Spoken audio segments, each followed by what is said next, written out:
This is Winnipeg Sports Talk Daily with Andrew Hustler Paterson and Michael Remis.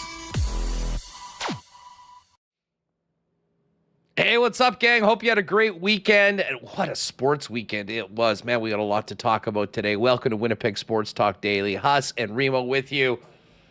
Coming up on today's show, as I was saying to Remo off air and really talking about it all weekend long, I could talk about that football game on Friday night for a full 2 hours. No problem. There was so much to dive into from the Bombers' win over Calgary from Friday night in a game that literally had everything with the exception of a kick return touchdown or a punt return touchdown. So we're going to dive into that right off the top of the program. Hammer will join us a little later on as well, and we'll dive into the Bombers specifically.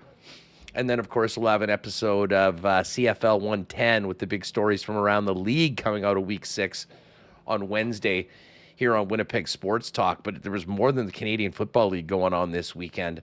Of course, Wimbledon is in the books. Epic win for Alcatraz, really taking care of the Joker quite easily. But what a big day it was for Spain. Started off with the Wimbledon Championship, followed up with Spain winning Euro in a 2-1 win over England. Heck of a final there.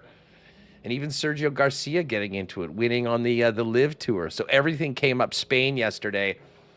And then last night, very scary scenes in Miami, where the stadium was just basically bum-rushed by Colombian and Argentinian fans in a scene we have not seen in North America, maybe ever, and massive questions coming out of the tournament on the preparedness for 2026, who's to blame for the fiasco last night.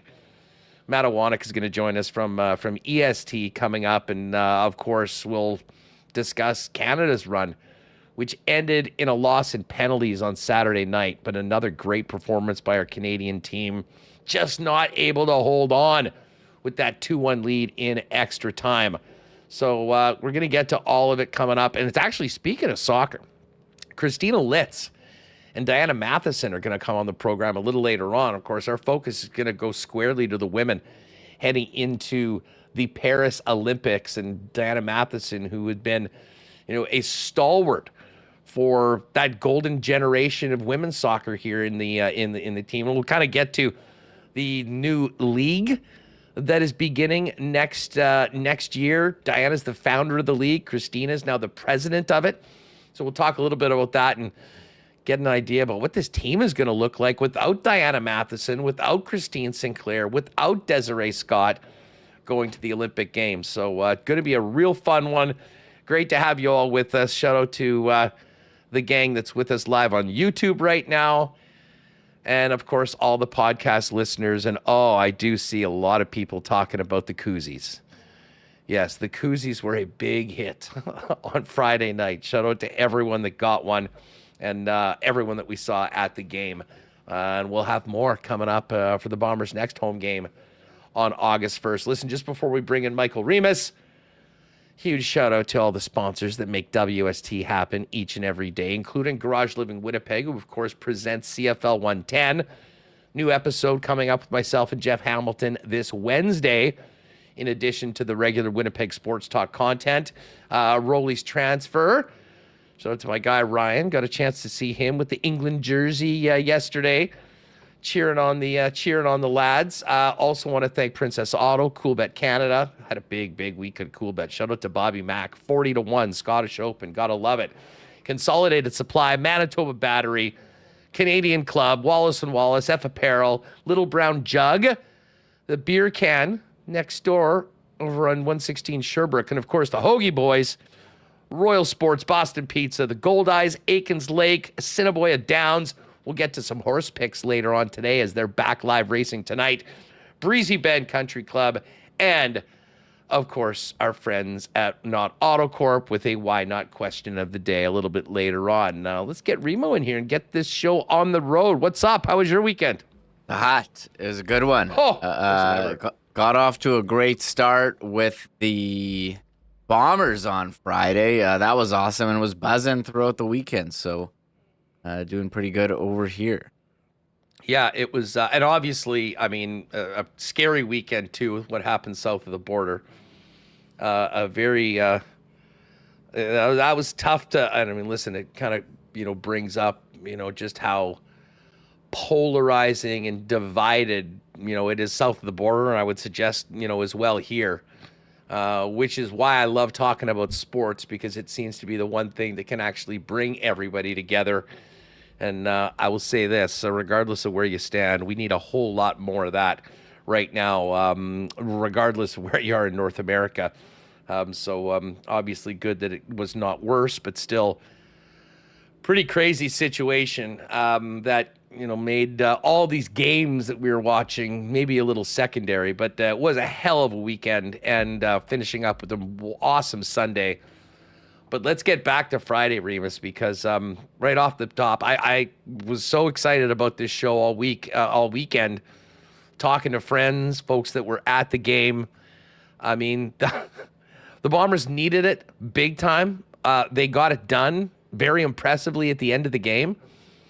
But for a game that had so much, like for every unit of the football game, and we'll get to this with Hammer a little later on, whether you're talking about the offense or the defense of the Bombers, the same thing for the Stamps, all of them had moments where they looked phenomenal, and all of them had some ugly moments as well, which gave us the roller coaster ride that game was. Not to mention, 88 points put up on the board. It was heck of an atmosphere and a heck of a football game to see the Bombers get up to 2-4 on the season. Yeah, and look, it's a long season. They got off to this 0-4 start, and you wanted to get a win against your division rival in Calgary. And remember, they had, they always play Calgary tight, Huss. And I remember a game, was it a couple of years ago with Demario Houston getting an interception in the end zone to seal the game. And yeah, got off to a rough start with Philpott with the long catch. Calgary did have a couple explosion plays. Dedrick Mills also had a long one, 53-yard run for him. And you wondered if the offense would be able to keep up. The defense was pretty good last week, and I'm not a huge Jake Mayer guy, but he threw for 316 yards and 2 touchdowns. And look, you had the defense making plays. You had lead changes. You had long field goals from Sergio Castillo. And then you had Zach Collaros looking again like MOP material, has finding breakout star Ontario Pokey Wilson at the end on the final drive to seal it. He found him for a long touchdown. In the end, it was Wilson who was player of the game, 13 catches, second most catches in Blue Bomber history in a single game, which is crazy, and 201 yards receiving with the touchdown. So I think there was parts of the game, Huss, where you like back with, as you mentioned, I mentioned a couple explosion plays. Zach throwing 2 interceptions, one into double coverage. Trying to force it to Nick Dembski. Not ideal, but he came up big when it mattered. And Wilson, I mean, that was the talk of the game, and the talk of receivers with big games over the weekend was a huge talk. So they needed a guy to step in for Kenny Lawler and Dalton Schoen, and maybe he's the guy, or at least he was on Friday. Did Ontario Wilson, with his historic game, Pokey Wilson, if you will, did he pass Pokey Reddick on the all-time Pokey power poll in Winnipeg sports? Pokey certainly has the tenure, was here longer. Yes. But I will tell you, that was, all jokes aside, that was a breakout performance, a star-making performance, and a performance the Bombers absolutely needed, because we really didn't have the answers to who was able to step up without Dalton Schoen for the entire year, while Kenny Lawler remains out, and over 200 yards, 13 catches on 16 targets. Pretty obvious that Pokey Wilson has earned the trust of Zach Collaros, because 8 was slinging it his way early and often all night long Friday at Princess Auto Stadium. Yeah, he looked good, and I thought it was going to be a Waltarski and Dempsey game, and Dempsey's certainly there on that game-winning drive where he scored the touchdown and got the 2-point conversion to pull them within 4, take the season series against Calgary, which could be huge if there are tiebreaker elements. So he played at Florida State for like 5 seasons, undrafted in the NFL. He signed with the Chargers, and now he's here. And they spoke after the game. Just just takes a while. They didn't really have a preseason. You don't really have a lot of time playing together, and the Bombers are trying to we want to peak at the right time. And here they are, 2-4. I think they're certainly right back in, especially if you can win against Saskatchewan on Friday, who had their first loss of the season to BC. So I think there was certainly a lot to like from the Bombers. Oliveira, he's looking strong, average 7.3 yards per carry, 15 for 109. And if you need to run the clock out, he's the guy. And defense, they've forced 3 takeaways plus the block punt, including the pick 6 from Dietrich Nichols. Husson, the first 4 games only had 4 takeaways total. In their last 2, they have 6. It includes Tyrell Ford with the interception, and there's a fumble recovery as well. And they not only do you get turnovers, they're scoring points off those. Pick 6 and Sergio Castillo booting the ball 4 for 5, 50. Missed the 53-yarder, but hit 57-yarder, 16-17 for Castillo since what are we calling the microchip incident? What are we calling it here? Yeah, Chipgate or whatever, the chipped balls fiasco in week 1. And as I said, I'd love to take credit with the WST bump for Sergio's big game, but he's been doing that every week since week number 1. But hey, promises made, promises kept. I hope many of you had that shot of Hornitos for Sergio after his big game. After his big game, wherever you ended up. He's been phenomenal so far this year, and we'll talk more about Sergio when Hammer jumps on later on. Listen, there was, again, why we could talk about this game forever. In addition to the great plays, some not so great plays, there was also some really interesting calls, I'll say, from Mike O'Shea and the Bomber coaching staff. And the one that was certainly the biggest head scratcher of the entire game was the challenge on a pass to Nick Dembski that was ruled incomplete and then immediately blown down. Mike O'Shea correctly challenged the play, saying that Dembski had caught it. The only problem was, by winning the challenge, they actually lost 2 yards, Reem, and I'll be looking forward to hearing what Hammer has to say about it, or what Mike O'Shea had to say about it, because it was one of the more bizarre challenges I can ever remember in the CFL. And at the time, I honestly wondered if they knew what would happen if they won the challenge. Mike O'Shea said he did. He was proving a point. He was that mad about a bad call being made by a guy halfway across the field, as opposed to the guy that was in the zone. But I don't think we'll see too many more successful challenges costing a team yards this year. Yeah, Mike O'Shea's a big rules guy. He just wants to see the rules enforced fairly. And normally on that play, they kind of let you catch. I mean, it's pretty close. You could have maybe gone one way. I thought it was a catch. But yeah, the Bombers, because it was called blown dead, it was loss of 2 yards instead of gaining. So interesting play, but Mike O'Shea, he just wants to see the rules officiated. As Waiter said in chat, according to the rule book. He was proving a point. Yeah, okay.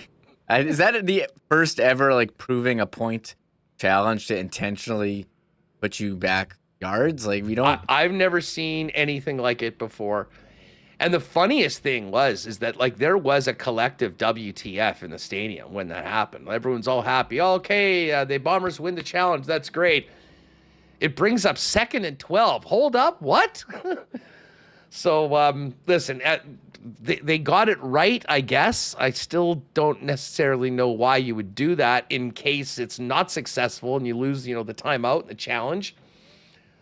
But I'll tell you what, credit where credit is due. The challenge of the year, maybe, in the 4th quarter, on a 2nd and long from deep in the Bombers' own zone, looked like it was going to be a 3-and-out, down 3. and what would have resulted in a punt. The Bombers challenge pass interference. They get the accidental PI call. They get 10 yards. They get a first down, and then never look back and go the entire length of the field late to go up, which what ended up being the game-winning touchdown to Nick Dembski. Honestly, looking back, Remis, we won't talk a lot about that, but that challenge may have saved the Bombers' season in a lot of ways. Well, it extended the drive. It's Woltarski's going out, and he's cutting to the right, and his feet and the defender's feet get tangled up, and Zach goes to pass, and there's nobody home because he got tripped. I don't know. I'm not too familiar with accidental pass interference, but it says here on the rule book online, tripping an opponent from behind shall be considered accidental pass interference. So he's just got 2 quick feet, and got the defender all confused. And Dickinson on Calgary, not happy about the reversal there, put them in a rough spot, and they were able to capitalize. But yeah, that was a huge challenge and really extended the drive. But you can't really fault. He's expecting Woltarski to be there, yeah, and he was tripped. So what? I don't know what you do. Say what do you? That's what it is. You get the first down. So well done by the Bombers, and I don't know. We'll be thanking accidental pass interference. I might use that one in the future. I'll be keeping that in my back pocket. I don't think I'm familiar. How many accidental pass interferences do they usually call? Not very many. I feel.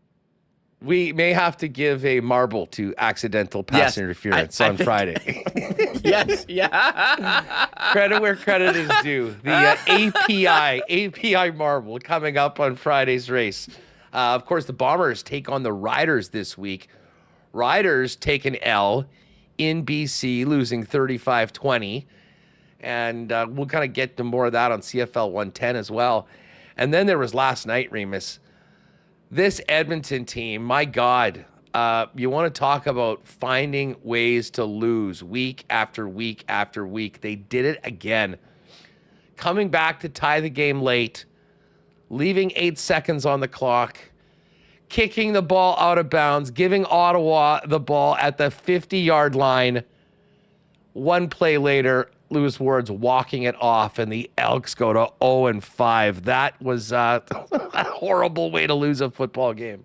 I thought we were going to overtime. I had overs on a couple props that I had hope for that didn't end up hitting, but I know a lot of people want to dump on Boris Beatty, and I think it's easy. You just got to keep the ball in bounds at the end, but the defense is the one I think needs to take some heat. Allowing a 29-yard completion from Drew Brown to my favorite named player in the CFL who had an epic game, Khalil Pimpleton. We talked about that guy's name for 5 minutes on the Lock Shop today. One of the great handles in all of sports, never mind the CFL. Man, can we say that the Red Blacks pimp slapped the Edmonton Elks last night when he took it to the house on that 74-yarder? Absolutely incredible there. And Drew Brown, 480 yards passing and 2 touchdowns. So I know you want to dump on Beatty, which he deserves a lot of blame there for not being able to do your job and keep it in bounds. But Edmonton scored 34 points. MBT has been, didn't turn the ball over, no interceptions. He's been one of the top passers in the league, but their defense has been non-existent. And what is Chris Jones brought in there for? To improve the defense? It's a joke. And it's terrible. So I don't know how they continue. His record as head coach of Edmonton is embarrassing. It's pretty, I don't know what you do there in Edmonton. And, the fans, they're chanting for Trey Ford during the game. I think Trey Ford's an electric player, but it's not, it should be chanting, we want defense. Stop him. Do something. He scored 35. Yeah, you should win those games, especially at home. Exactly. So I thought we were going to get overtime. CFL overtime is awesome, but what a devastating finish. And I don't know, it was enjoyable seeing Chris Jones' reaction after the game, tossing the headset. I can't stand Chris Jones, but even I'm almost feeling sorry for the guy right now because,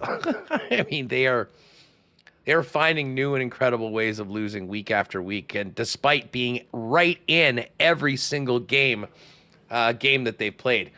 back to the Bombers for a minute. We're going to hear from Zach Collaros. Huge game for Zach. We talked about Pokey Wilson going off. There was another, the one thing that we didn't see from the Bombers all game long, Remis, was a sack until the final possession of the Calgary Stampeders. And you want to talk about a big play at a big moment in the game. Jake Thomas getting to Jake Mayer and dropping him, forcing Calgary to punt, give it back to the Bombers, and the Bombers never gave it back. Jake Thomas has low-key had a big year so far this season and has once again made a difference at a very impactful time. And, as I said, the game had pretty much everything. Well, the one sack the Bombers got was as big as any play in the game, forcing the ball back. And then the offensive line continued to step up, did the job, along with Brady Oliveira moving the chains. And it was victory formation time for the blue and gold. Yeah, I think QB pressure has been a concern this year for the Bombers. I mean, it was pretty good. Willie Jefferson had the big game in their first win. And look, I think Mayer held the ball a bit too long. Credit to the coverage for that. And Jake Thomas got in there with the big sack. So well done by the Bombers all around. Just a thrilling matchup, edge of your seat stuff. I know the whole crowd at Princess Auto. It was a hot one on Friday, and everyone left saying, "Hey, man, this is pretty awesome." I think if you were down on the Bombers, which was easy to be when they were 0-4, but we said all last week, hey, you know what? A lot of these games are been pretty tight finishes, and there's another tight finish on Friday, and they came out on top when previously, they had fallen just short. Well, and listen, you don't win those close games if you don't have a kicker that you can count on. And, another 4 field goals for Sergio. Monster game. And that 57-yarder was just, an absolute thing of beauty. Like I was saying right now, he's kicking sort of at Medlock levels, but with an extra 8 or 10 yards range. So a great game for Sergio. Big win for the Bombers overall. But we will be talking about this as the Pokey Wilson game. I don't think there's much doubt about that. Going for 200 yards on 13 catches. And listen, Zach Collaros kind of reverting into, looking like the MOP. Here's what Collaros had to say about the big win for the Winnipeg Blue Bombers Friday night.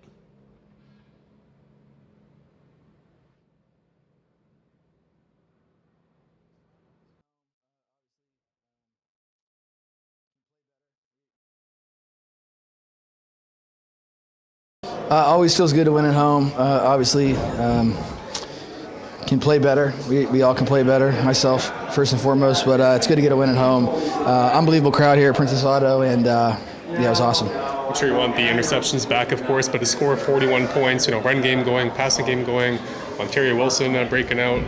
Just how good does this feel for the offense? Yeah, got to cut down the turnovers. That starts with me. It's me. But yeah, it felt good to sustain some drives there, finishing in the end zone rather 3 times, and it felt good. What were your thoughts on the night Ontario had? We haven't seen too many balls thrown his way this year, and tonight he exploded for 12 for 200 and a touchdown. Pokey's a legit X. Pokey can play. He can waggle. He can play on the ball. Like as I've been saying to you guys all camp, it feels like it's still camp. It's summer now. The more reps those guys get, the better and better they're going to get, and he's showing it. Well, and listen, the connection between Collaros, the trust that he had in Wilson throwing as many balls is a huge step for the offense. Wondering who was going to take the spot of Dalton Schoen and Kenny Lawler, in addition to the old reliable and Nick Dembski, along with Drew Olszewski. Here's Zach on if it was the game plan to throw it to Pokey Wilson over and over again, as much as the Bombers did on Friday night. In the quarterback room, we've been saying we got to find ways to get this guy the ball. So obviously, I think he caught a few, run game alerts there off of Sam pressure. So he caught some screens there, but I haven't seen many guys like him be able to adjust the football in the air the way he does. Kenny Lawler, probably the best I've ever seen at that. We got Nick, who does the Willie Mays better than anybody, but Ontario is very smooth as well. So. Some catch he made. Boy, it's reaching down low while he's getting interfered with. He's a good football player. He can run. He's physical, and all of our guys all night long, played their asses off. And at the end there, I thought wore them down and, out endurance them, out physical them. Like everybody was tired, right? And they sucked it up and kept going. All right, there's QB1, Zach Caleros. Here's one more from Zach. Just on the craziness of the game and the up and downs of the emotions that we saw on that roller coaster of a 60-minute tilt. Yeah, I always say to people, like, I kind of just hear, like, nothing the whole game, So I kind of just stand there and try to move around so I don't get too stiff, just standing, sitting down or standing. Yeah, it's a CFL game. CFL games are crazy. On the bench, though, do you see it in teammates and stuff? The highs and lows? I'm like in the zone, Paul. Sometimes I hear people yelling and I say, calm down. That's it. Yeah. All right, there's a happy Zach Caleros as the Bombers get to 2-4. We'll have a full week roundup in the Canadian Football League. You're going to look ahead to the Bombers and Riders on Friday, our first doubleheader of the year on Friday as well. In Wednesday's edition of CFL 110 here on WST. And, of course, CFL 110 is brought to you by our friends at Garage Living Winnipeg. I was speaking with Pat the other day, Pat Kanugan. He's been getting calls from WSTers very interested in how Garage Living Winnipeg can completely renovate and really revolutionize your space in that garage. But they're busy and they're booking jobs into September right now. So if you want an extreme garage makeover or a minor one before winter, give Pat a call at 204-999-1234. Garage Living Winnipeg can clear the clutter so you can have a clean, organized, gorgeous space to hang out. Maybe you have the buds over for the big game. And that can happen in just a few days. Specializing in durable polyaspartic floor coatings, premium made in Canada metal cabinets, slat wall and overhead storage solutions for a functional garage that looks amazing and adds value to your home. Give Pat a call for a free in-garage consultation, 204-999-1234. Check out garageliving.com as well for more examples of the incredible work that they do. And again, whether it's single, double, triple, 10-car garage mahal, Pat can come up with a design to meet your needs within your budget. Garage Living Winnipeg, garages made for living. I mentioned, I got to give a shout out to my pal Ryan from Rolly's Transfer. Got a chance to see him yesterday afternoon with the Lions of England on the shirt down at the spot watching the game. Was a great one. And listen, they've had great response as well from WSTers. And they're a perfect partner for us. I mean, Rolly's 60 years, family owned and operated right here in Winnipeg as the most trusted name in moving. And if you've got a move coming up, let our friends at Rolly's take as much of the stress out of it as possible. Listen, they've got an extensive logistics business. They're throughout the city and southern Manitoba on a daily basis, which means flexible routes, flexible timing, and great rates for your next move. Get on over. They've got a beautiful new website, rollies.com. Top right corner is the Request a Quote feature.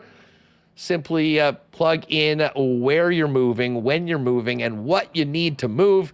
And Ryan and the friendly staff at Rollies will get in touch with you with a great quote and get you on the move.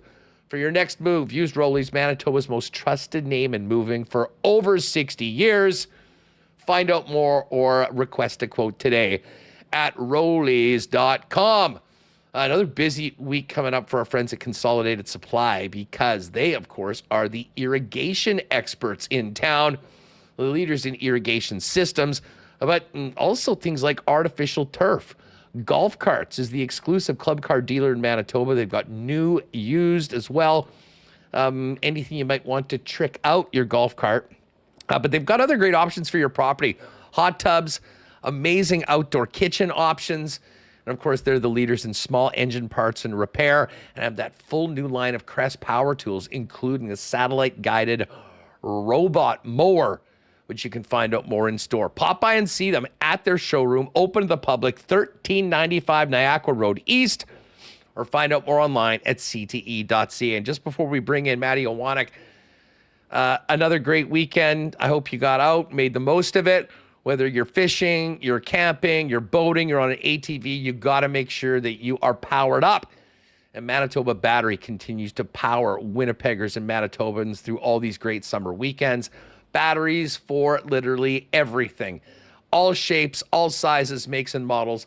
they've got you covered. The original store on Logan Avenue, the new store on the south side at 452 Dovercourt Drive with all the batteries you want. And hey, listen, bottom line is they're beating the pants off the big box stores with the best prices in town, period. And if you can't make it down, they'll also deliver the batteries to you for free anywhere inside the perimeter with any purchase over $60. It's just that easy. Find out more online and order online today at manitobabattery.com. All right, Hammer coming up. We'll dive into everything that game gave us on Friday night.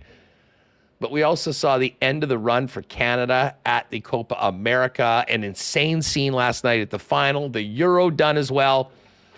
So let's bring in the big brain himself, Matt Iwanyk from Edmonton Sports Talk. Matty, it is great to see you. And I may have taken the big brain belt with that plus 725 banger with the Spain win and the 90-minute draw yesterday. But pretty fun weekend for soccer fans and an unbelievable culmination of Canada's run at the Copa. Yeah, I meant to text you about that yesterday because I jumped on that with you. I jumped on your Spain and right the Argentina draw that one. I was like, yeah, okay, we got that one because me thinking that England and Colombia were going to lift the trophy. That didn't work. So we rode with you, Huston. We got that done. But a great tournament. Overall, both great tournaments outside of just how Copa ended with the disaster that was the Miami situation. And let's get to that right off the top. The elevator being destroyed and like people were going to their seats and there was someone sitting in their seats, so they couldn't get in their seats. Just the utter disaster. Stadium got bum rushed. The stadium got bum rushed. And listen, I think at a certain point, you have to make decisions based on preventing a tragedy. And they were pretty damn close to having that happen last night. There was no metal detectors used after. Like, they were just letting people in, and there was no check of these people. So, like, people could have come in with some sort of weapons. And, you know, we saw what happened with Colombia or Colombia and Uruguay. We saw that with the what happened with the players in the stands. Like, who knows what could have happened? CONMEBOL got lucky with this. And I'm putting this all on CONMEBOL. Some people want to put it on U.S. organizers. Miami Stadium has hosted Super Bowls. They host Dolphins games every second week. They're not shy of, you know, going out and having the security in place. This is entirely on CONMEBOL. This is a disaster. I mean, how they could be so unprepared. Did you see the guys going through the vents? Yeah, like, well, that's the whole thing. I mean, these South American fans are just, I mean, a different breed. Like, I have no idea what the hell is going on or who would think that that's a good idea. But I mean, whatever it takes, I guess, to get in and follow your team. But you're right. I mean, it was embarrassing and frankly criminal. I mean, how poorly prepared they were for the final of a massive event with countries and fans that come from, I mean, frankly, cultures that are very different than ours, that their given F level is low in a lot of aspects when it comes to this. I mean, having been to the World Cup in Qatar, much like Super Bowls, as you mentioned, like, there are layers of security. I mean, you go through the first stage, and then, you know, there's a lot of room beforehand. Then you've got to get through again. Basically, this is no different than showing up to Princess Auto Stadium for a Bomber game. You've got your gates, and, oh, well, there's 50,000 people that are just rolling in at a certain point. Nothing you do. But, I mean, obviously, there's going to be a lot of, like, what the heck happened and, you know, presumably some improvements moving forward. But, well, they'd have to care.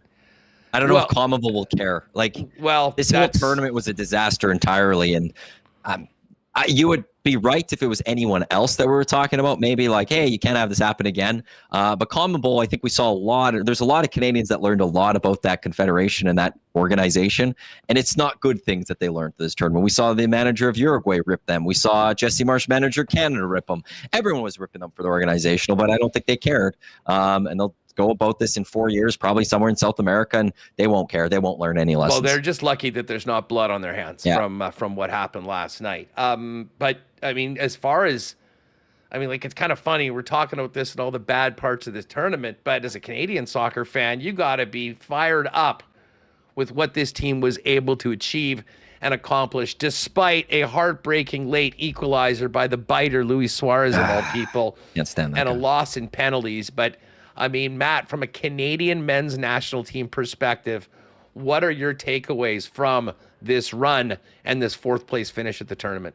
Yeah, there's a lot of positivity as we look ahead to 2026. Like, just looking at that third place match in itself, Uruguay played a pretty strong roster, actually. You go into third place matches, and especially when you're a top nation, often you see those teams. Well, and Canada those nations, didn't. Well, that's what I was going to get to. Like, Uruguay, you often see them not play their best. They go to the youth, give them the shot. Uruguay didn't do that. They played their best. Jesse Marsch took the opposite approach. He flipped his roster around. He made some changes. And Canada had the lead with minutes to go in that match. They deserved a better result. They were the better team throughout that match as well. So, like, just in that sense, like, ultimately in soccer, football, however you want to call it, that ended up being a draw. Canada drew with Uruguay. They then just lost in penalties. So the only nation that beat Canada at this Copa America was the ultimate champs, Argentina, who just don't lose football matches right now. They're just that good. So there's a lot of positives to come through. They took down Peru. They didn't lose to Chile. They took down Venezuela, and they pushed Uruguay. And as I said, they deserved the actual win out there. And, you know, you saw Jesse Marsch, or for those that didn't, he on the field afterwards with the team and the players, he was pumping those guys up and telling them how proud they should be of what they've accomplished, starting with, you know, drawing with France, but being the better team in that friendly, and then going out through this tournament and having a very successful first ever Copa America. For the first time, you know, taking Gold Cup out of this, they won their first ever major tournament game. They advanced to a third place match. And there's a lot of good young players that also showed up in this tournament to be excited about moving forward. Now, are there things this nation needs to work on? Yes, the finish needs to be a little bit better, even though we scored 2 goals on Saturday, including that beautiful goal from Ishmael Kone. And it would be nice to see a little bit more depth come into this lineup. It seems sometimes when they go to the bench, there's just not a lot of good options. Part of that does come to injuries, not having Tejan Buchanan, not having Sam Adekubi and some other guys. But overall, anyone that's a fan of the Canadian men's program, you're very excited looking ahead to 2 years from now when the World Cup comes to North America, because, you know, after that tournament, like, Canada didn't look out of place once in any of the matches. Even in the 2-0 losses, both to Argentina, they didn't look out of place, and that's all you could want from the Canadian men's national team. Yeah, you know what, I'm with you. I mean, for me, I mean, I just remember following the team and watching all the games in the lead up to qualifying for the World Cup, and then being in Qatar and seeing our games. I mean, that was a team that was Alphonso Davies, Jonathan David, Kyle Larin, Stefan Eustachio, Sweatpants in net.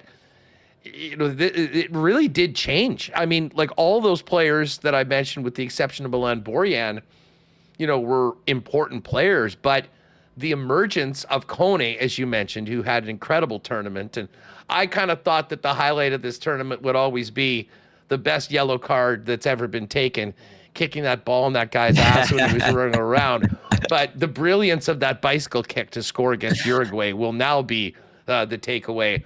But Schaffelberg, Bombito, I mean, it seemed like there's another group of players that raised their level now to being stars and key cogs, in addition to the guys that I mentioned before.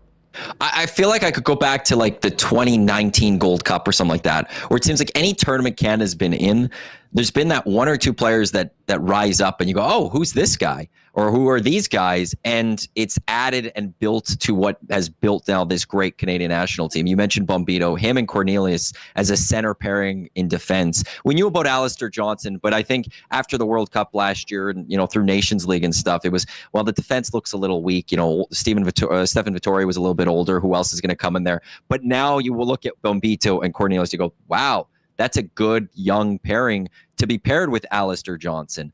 Schaffelberg has just been incredible. I still think I like him, though, coming off the bench with fresh legs, but he is Sean. And now it's just, who is going to be those next 1 or 2 players that might come up over the next 2 years that's really going to solidify this roster? Like, I guess I also got to throw Maxime Crepeau into this, because while a lot of people knew of Maxime Crepeau and people like me wanted to get him as the new goalie, like, there was time to move on from Borjan to him, I wasn't expecting that type of tournament from him. Like the amount of saves he made, especially early, he was unbelievable. And then he goes out there, makes the saves and the penalties against Venezuela to get to the third place match. There's another guy that just stepped up when Canada needed it. So how is he not in the lineup on Saturday? I think it's just because St. Clair is actually a really good young player too. Like we've actually got a few really good goalies. I think this was just the case of Crépeau had such a great tournament, great run, third place, make that roster rotation. We saw Jesse Marsh do with a few players. I think it was just giving St. Clair the chance. He had the match against Netherlands, I think, in friendlies prior to the Copa, and Crépeau had the French match. I think that's how it went. So I think it was just a reward for St. Clair. And look, you might need a second goal. You never know. Crépeau's in his 30s. It's good to probably just get a little bit of experience for St. Clair. Yeah, well, listen, I mean, great takeaways for the men's national team. And, we're going to talk to Diana Matheson a little later on. Nice. Focus now to the women as they move on to Paris to try to get back on the podium again. Defend the gold. At the Olympic Games. I think they're now ranked 9th. And listen, it's great to see for the sport that, more and more teams are putting together quality sides, but it certainly does make more competition for a team that's been right there for so long for the Canadian team. What did you think about the England-Spain game? I mean, it was a game where at times there wasn't a lot going on, but man, when it got going, there was some brilliance. I was so impressed with England being able to tie it the way that they did. But you just always felt like Spain had something else in the holster, and we saw it late in that 2-1 win. Certainly the best team in the tournament and a very deserving champion. Yeah, no, Spain's really... They won that World Cup Euro stretch. Then they got into this big possession, dull style of football, and they just weren't able to get the results. And then they were always looking for that 1-0 win. They got back to playing some exciting football, trying to score some goals. But I just always felt like England was sort of this team of destiny because, they almost lost to Slovenia. Jude Bellingham scores with like a minute left to save them.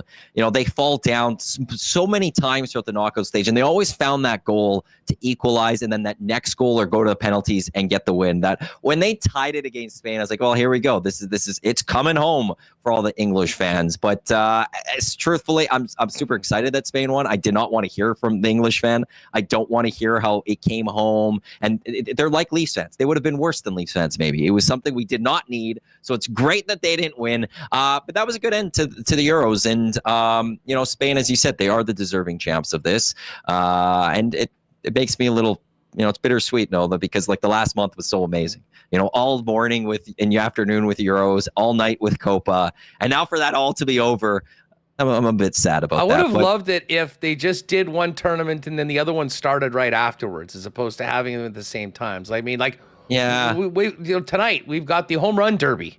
Yeah, and that's basically what we're talking about tonight. That's actually on the docket. But I'm with you. Well, we got club soccer coming up right away. Yeah, well, that's the thing, and that's like less than a month away, and these players need to get their rest and then head to their clubs. So it would make a lot of sense, but it's just logistically not possible.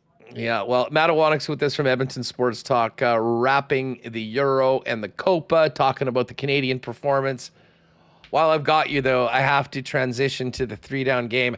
How was the post-game show on Edmonton Sports Talk last night after the Elks again find a way to blow it late and lose a new way. Lose on another walk-off? Yeah, it was another walk-off, but how the walk-off was there with the kickoff out of bounds, that was a brand new way. Like 8 seconds left, you're thinking, here we go, we got overtime, let's see what happens. But nope, Boris Beatty sends it out of bounds, and there we go. And then they give up a 29-yard play on the very next one. Like, you just need one stop as a defense, and you couldn't get it done. The post game, it was fiery. People are pissed off here in Edmonton. People want some changes. People want Chris Jones gone. Ultimately, like that's where it is, and that's been for a few weeks. They were 0-9 last season, in Chris Jones' second year back with the Edmonton Elks. This year they're now 0-5, and this was supposed to be a winning season. This was supposed to be year the Edmonton Elks came and won football games. That's why they brought McLeod Bethel Thompson in, and they couldn't go and develop Trey Ford this season because they had to win this season. But here you are. You're 0-5. The defense is very poor. The defense can't get stopped. 3 different receivers of the Red Blacks had over 100 yards receiving. All 3 of those receivers each had a catch longer than 66 yards. Usually in a defense would give up maybe one, and that's pretty bad. They gave 3 massive plays to the Ottawa Red Blacks in just going over 65 yards.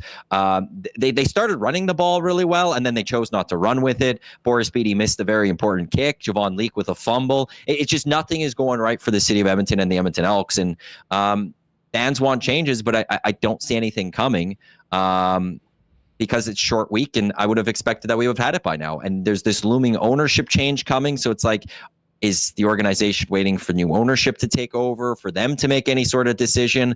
But truthfully, I don't know how they can wait much longer because the fans aren't going to show up in a couple weeks to Hamilton. The first 4 games, there was an excuse. You could say that they lost to really good football teams. The combined record was ridiculous between Saskatchewan, Toronto, Montreal, and BC. But this is Ottawa, and I don't want to fully disrespect Ottawa here, but we're not going to categorize them as one of the best teams in the Canadian Football League. At what point are you going to go win a football game? At what point are you going to go get your win?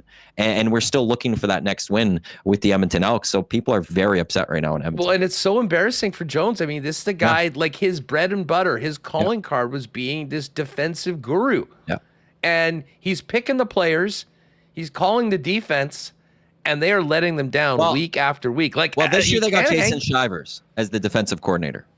So they did try doing that to take some stuff off his plate. So to a degree, it's a little bit on Jason Shivers. But I think the bigger point you have there is Chris Jones is the GM, though. He brought these players. Yeah. He's supposed to be the guy that could identify talent. One of the reasons they were able to trade away Jake Serezna for Curly Gittins Jr. was because if Chris Jones will be able to find defensive linemen. Well, the defensive linemen that he has right now, they're not getting any pressure on the quarterback. The secondary is just getting burnt every single game. They're not able to make a single stop, and quarterbacks are finding the receivers for big plays. And up until yesterday, they couldn't stop the run. Like defensively, they are just awful. And that's on Chris Jones, the general manager, is failing. Chris Jones, the head coach, and Jason Shivers, defensive coordinator, mightily, because it's just very clear that the players aren't there. And the 2 guys he brings in for special teams, Boris Beattie missed a big kick against Saskatchewan, missed a big kick yesterday, screwed up on the squib kick at the end of the game, which gave Ottawa the win. And Javon Leake, while return-wise has been good, he's had 2 big fumbles as a running back in the offensive play. One against Saskatchewan, that was the key turning point, and one yesterday, and then the first half that allowed Ottawa to make it to a 2-point game going to halftime. A lot of the players that you bring in, they're not getting it done. And MBT, while he's not the problem and he's not the biggest reason that they're 0-5, he's not a reason they have a win, though. And that's a big concern because he was brought in and given $400,000 to go win football games. And they're 0-5 and they're 2 games behind Winnipeg and Calgary. So Chris Jones, him as a GM, it's not going well here. And I think it's 2-19 now. He is as at home record at Commonwealth in the second stint. It's 2-19 or 2-20. I can't remember which one it is exactly. That's not good. That's all I know. What an absolute mess right now. Ticats and Elks still winless on the season. And I am just looking at their schedule. They have the rematch against Ottawa. Yeah. And then it's the Ticats in the Someone's Gotta Win Bowl. So they don't have to win. That could be a tie, Huss. That could be a tie. Wouldn't that be funny? Wouldn't that be something else? Maddie, great stuff. Thanks so much for doing this, and really appreciated you jumping on throughout the tourneys to talk soccer with us on the Lock Shop. And I presume Dusty's probably traveling, so hopefully you get me on the Lock Shop Thursday. All right. I think next week he will be here for Thursday, so you guys get to actually do a CFL edition together next week. But this week you and I will do the Week 7 picks on the Lock Shop. Looking forward to it. Thanks for doing this, pal. You bet. Have a good one. Good stuff. There is Matt Iwanyk. We will talk some more CFL, focusing in on that big win from the Bombers on Friday night at Princess Auto Stadium. Jeff Hamilton coming up right away. Speaking of Princess Auto, a huge thanks to them for their support of WST. And, of course, the Bombers. Man, the Princess Auto tailgate zone was rocking before the game. Bombers' next home date, August 1st at Princess Auto Stadium. Make sure to, anytime you go to a Bomber game, get there early. Take advantage of the $3.50 hot dogs and pop, $5 beers before the game at the Princess Auto tailgate party. And, of course, pop by and see Princess Auto here in the city. Founded, headquartered right here in Winnipeg. 2 local locations, Panet Road, Portage Avenue West, where you'll find the best deals on the most unique assortment of tools and equipment around. And you can always shop online 24/7, 365 at princessauto.com. Now, I know, I can tell you there was a ton of Canadian Club enjoyed at the game on the weekend. Of course, Canadian Club, the official spirit of the Winnipeg Blue Bombers. As we mentioned after Sergio Castillo joined us on Thursday, it was promises made, promises kept. Big day for Sergio. And the Hornitos came out a little later on. Of course, some great tequila to, he said, have a shot for him. He certainly earned that with a 4 of 5 performance and a 57-yarder. Of course, Hornitos, Canadian Club, and all the great Beam Suntory family of spirits available at your local Manitoba liquor marts. And don't forget Canadian Club and Ginger Ale, pre-mixed cocktails in cans, also available at your local beer vendor next time you pop in. Big thanks to Canadian Club for their support of WST. The gang of Wallace and Wallace is having a heck of a summer. I mean, you're seeing their fences and trucks all over the city right now. And hey, it's a busy time because Wallace and Wallace are the fencing and overhead door specialists in the city since 1946.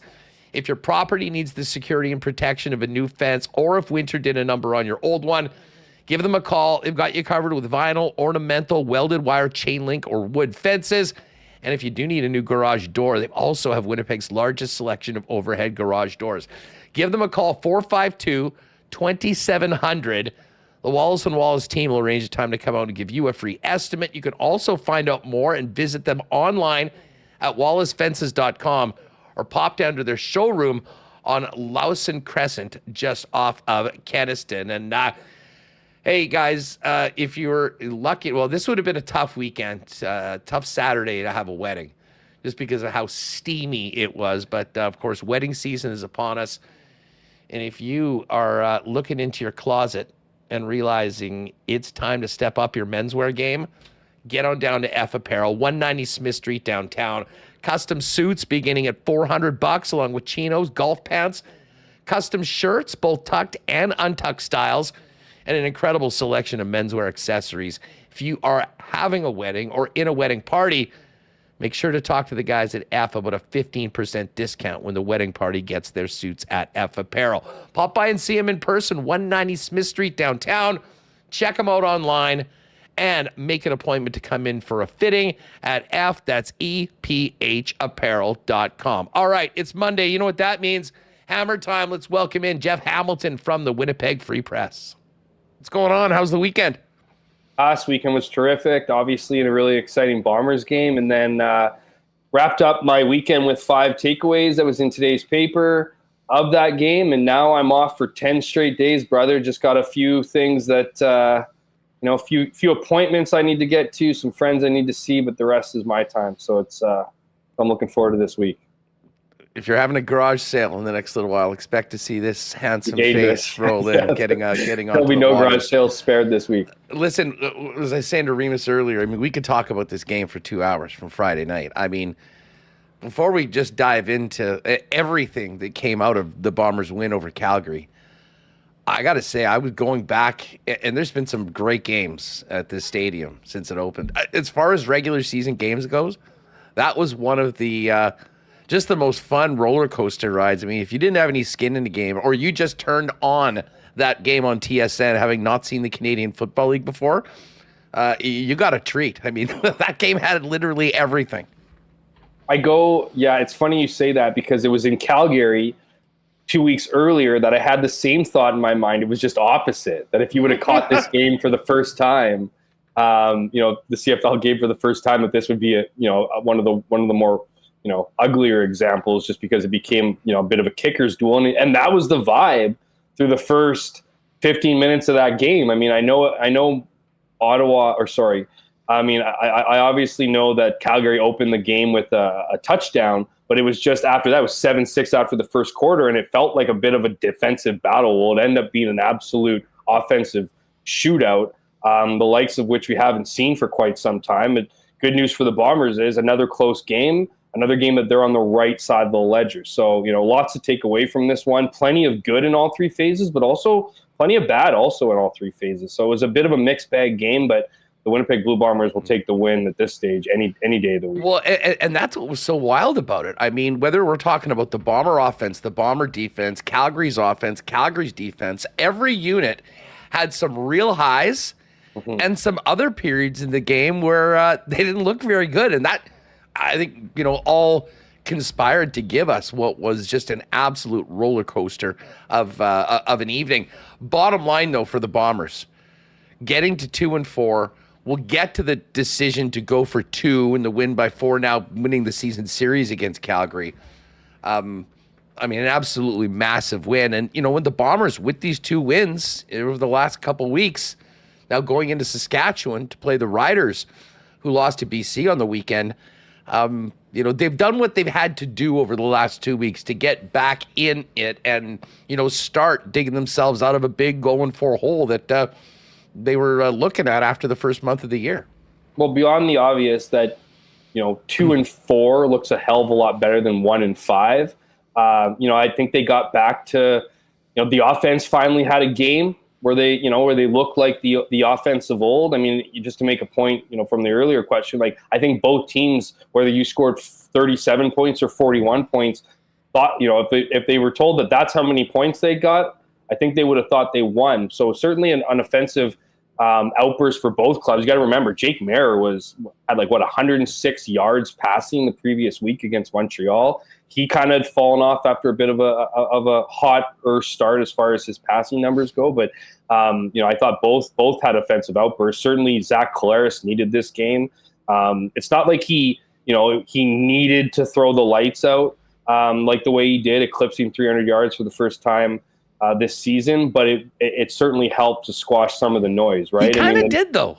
He did, for sure. I just mean he didn't need to have 300 what was it, 44 yards, I think is what he finished with. Like I don't think he needed that high. I think he could have got 280, 290 with a couple touchdown passes, but I think this one was personal for him. So I mean, I think in a way he did need it. I think the fans certainly needed it to get maybe off or away from that panic button when it comes to talk about this perennial all-star that Zach Collaros really has been since he's arrived in Winnipeg.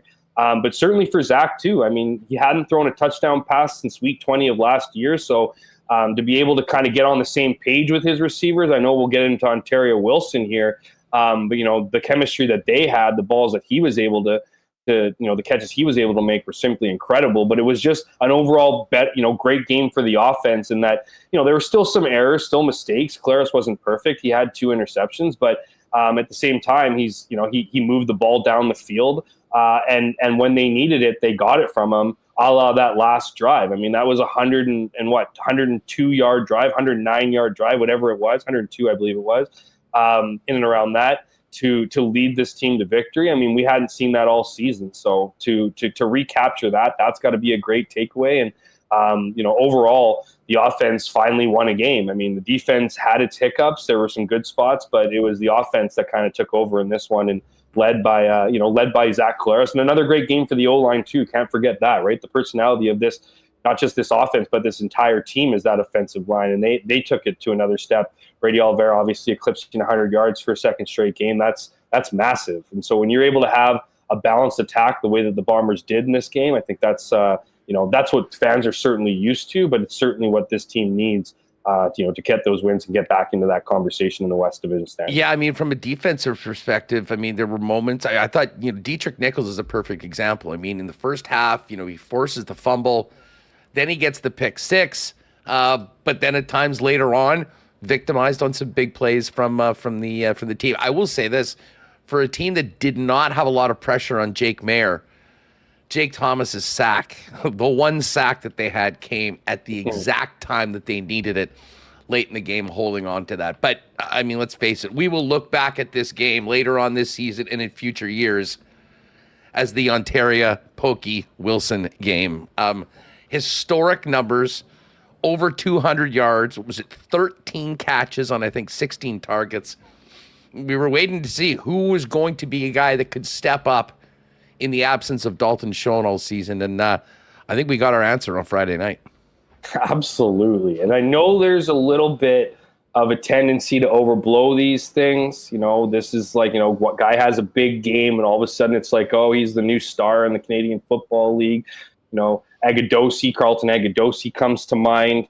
He obviously had that big game against Calgary at the end of the year, and everyone was talking about how great he was going to be for the Bombers. Well, we know he got his opportunity and was sent back to the practice roster, no longer with the team, of course. So, I just don't see that happening with this guy. We saw a little bit of flashes with Pokey Wilson, as you mentioned, Huss. We saw it earlier in the year a little bit, just, his ability to catch sideline passes and, but it was usually once, maybe twice. And I'm not going to say per game, but certainly had a breakout game. And the reason why I tend to believe this one will stick, that this guy will be someone, whether he's special or whether he's just a reliable go-to guy on this team for this season, and who knows how much longer after that. I think it's just the fact that those catches he made were not easy catches. Zach, it wasn't as if this guy was necessarily wide open, on every play, and it was, Zach just delivered it perfectly where it needed to be. It felt like every single one of those catches he went after. He pinpointed the ball, whether it was on the sideline, whether it was, in open space. He was a guy that was going up and getting that ball, and it came in a variety of different ways, including a 30-yard touchdown that he essentially caught from his knees in the back corner of the end zone. That guy's dialed in, and what's crazy about it, Huss, is that 2 weeks earlier, that game against the same Stamps team in Calgary, Zach, while he only played a half, I don't even think he looked in Ontario Wilson's direction. So I don't know if there was some kind of connection over this past week of practice, or whether the game plan just warranted that. But Ontario Wilson certainly made his presence felt in a massive way. 13 catches for 201 yards in the score. That is the kind of numbers you expect from the likes of a Kenny Lawler or a Dalton Schoen. And while, I don't necessarily think you can expect that from those players, including Ontario Wilson every week, the fact that they've unearthed a guy who is as talented, or seemingly as talented, as what we saw on Friday, with the bright lights, needing a victory, losing your top two receivers. There was a lot of pressure being put on Nick Dembski and Drew Wolodarski to succeed. The fact that Ontario Wilson, stepped up, right? That's the words that we should be using, because that's really what this team's been looking for, is a guy to step up in the absence of Lawler and Dalton Schoen being out. So, I think, Ontario Wilson, great start. I'm excited to see what this guy can do, and I'm excited to give it, provide another option for Zach Collaros, because, you kind of make, I made not the joke, it is kind of a joke, but the reality of the fact that he didn't even really look in his direction 2 weeks ago, the fact of the matter is you need to build that chemistry with your quarterback. And, Zach is a guy who you need to have his trust. He's not going to just throw random balls to guys that he doesn't necessarily feel he's on the same page with. Clearly they have got onto the same page, and it will be interesting to see what the rest of the season looks and just how much more opportunity Wilson gets after such a stellar performance. It's funny. I was going to say the exact same thing. I mean, maybe the biggest takeaway as it pertains to Wilson moving forward was the fact that Zach threw him the ball 16 times in that game. I mean, he was getting targeted over and over again, and they were more than willing, with the way the defense was playing, to take what was there.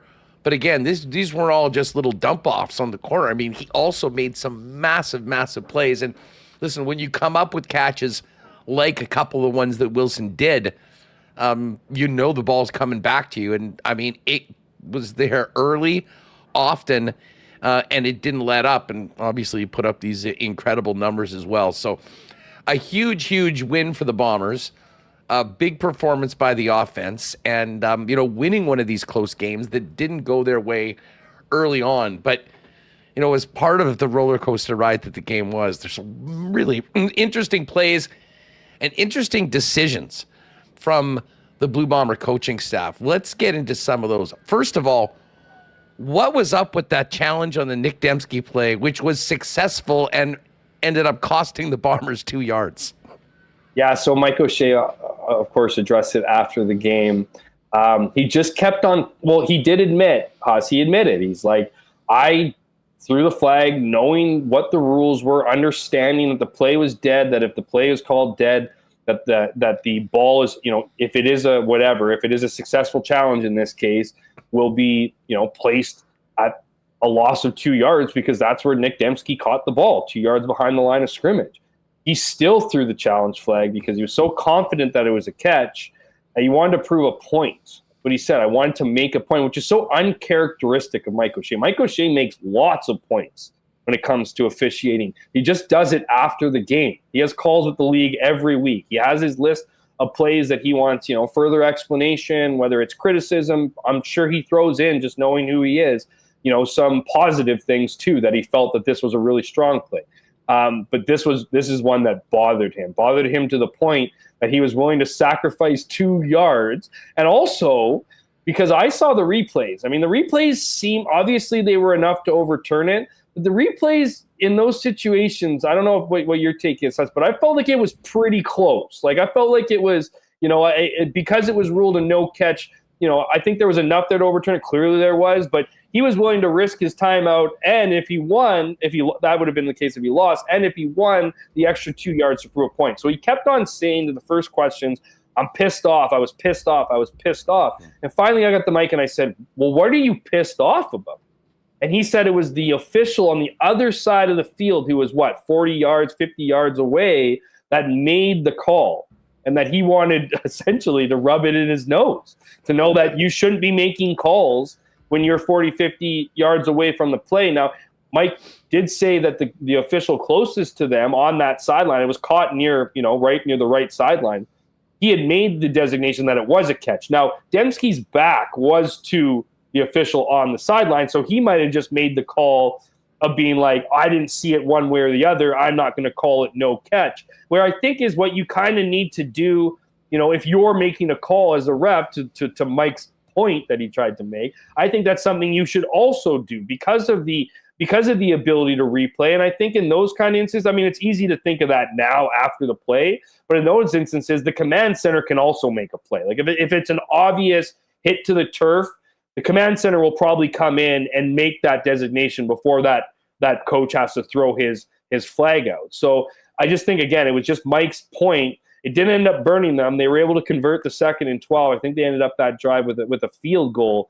But it certainly was uncharacteristic of Mike to just, knowingly put his team in a worse position just to prove a point to an official. Yeah, that was a head scratcher, certainly for everybody in the stands. Speaking of challenges, and we'll get to this final drive and the 2-pointer and all that, we'll see what happens with the rest of this season. But if the Bombers do get this turned around and end up being, making some noise in the playoffs, I think we'll look back to the fourth quarter and the challenge that Mike made on that 2nd down play, which ended up being called accidental pass interference, as maybe the most impactful challenge of the season, and in a lot of ways, a play that could potentially have salvaged their entire year. Yeah, absolutely. And I think, I didn't see that one live. Usually I have I'm obviously watching the play, but I didn't register to me right away that it was an obvious penalty. Once you saw the replay, though, it was kind of clear. Now, it did look accidental, but in that circumstance, in that time of the game, you knew the officials were going to call it in the Bombers' favor, just like, whoever, and usually it's a last-ditch effort. I think somebody had it last game. It happens all the time where you throw the flag out and you're just hoping, right? You're just kind of hoping. That wasn't one of those situations to me. This one looked pretty obvious. And, like you said, salvage that drive. I mean, I think it was to Drew Wolotarski. That was a good route run. That was I think it was as impressive and, as important and critical as it was to the game. To me, that seemed fairly obvious. I think, I mentioned if it wasn't Drew Wolotarski, I apologize, but I remember the receiver getting up and he looked pretty steadfast in his argument that he was impeded with in his route. So I think Mike was about 7 or 8 feet onto the field at that point. By the time I think him and the receiver might have been touching, in their complaints. So you saw that one coming, and yeah, absolutely, that one worked. You needed the rest of the drive to pan out, but you need those plays, and it's just as Mike said post game, Mike O'Shea. He said it, I think he nailed it. It was like seemingly every 10, 15 plays, something weird happened or something wild, wacky, whether it was a unique play, whether it was a penalty, whether it was a missed call, whatever, turnover. It just seemed like the game, took on a life of its own and never really got steady in any particular place. You know, I often talk about CFL games having personality. Well, that one, and not to make light of mental challenges, but that one seemed to be a split personality all over the place. It didn't seem to be able to define itself throughout the entire 60 minutes. Well, and what followed that challenge was if we're going to talk about that split, the best of the Bomber offense coming up when they needed it the most. And I mean, Ontario Wilson had a big part of that drive, Brady Oliveira. We talked about the offensive line. I mean, I thought that was a point in the game where the offensive line really stepped up at the most important part of the game. They go the distance and really started rolling right after that successful challenge. They get the touchdown to regain the lead, and then they go for two. And you know what? In real time, it seemed like a wild call for the Bombers to make. And I was not thinking at all about the season series. I literally was thinking like, man, O'Shea has so little confidence in the defense that they wanted to make sure they got the 4-point lead, because if Calgary comes back and gets a touchdown, even if there's a little bit of time left, we'll get to Castillo in a minute, he'll have the opportunity to tie the game. Obviously, that wasn't the case. It was to win the tiebreaker on the season series if they did, in fact, win by 4. But a ballsy call too, Jeff, because if that is not successful, Calgary gets the ball and can win the game, or at least go back up with a field goal.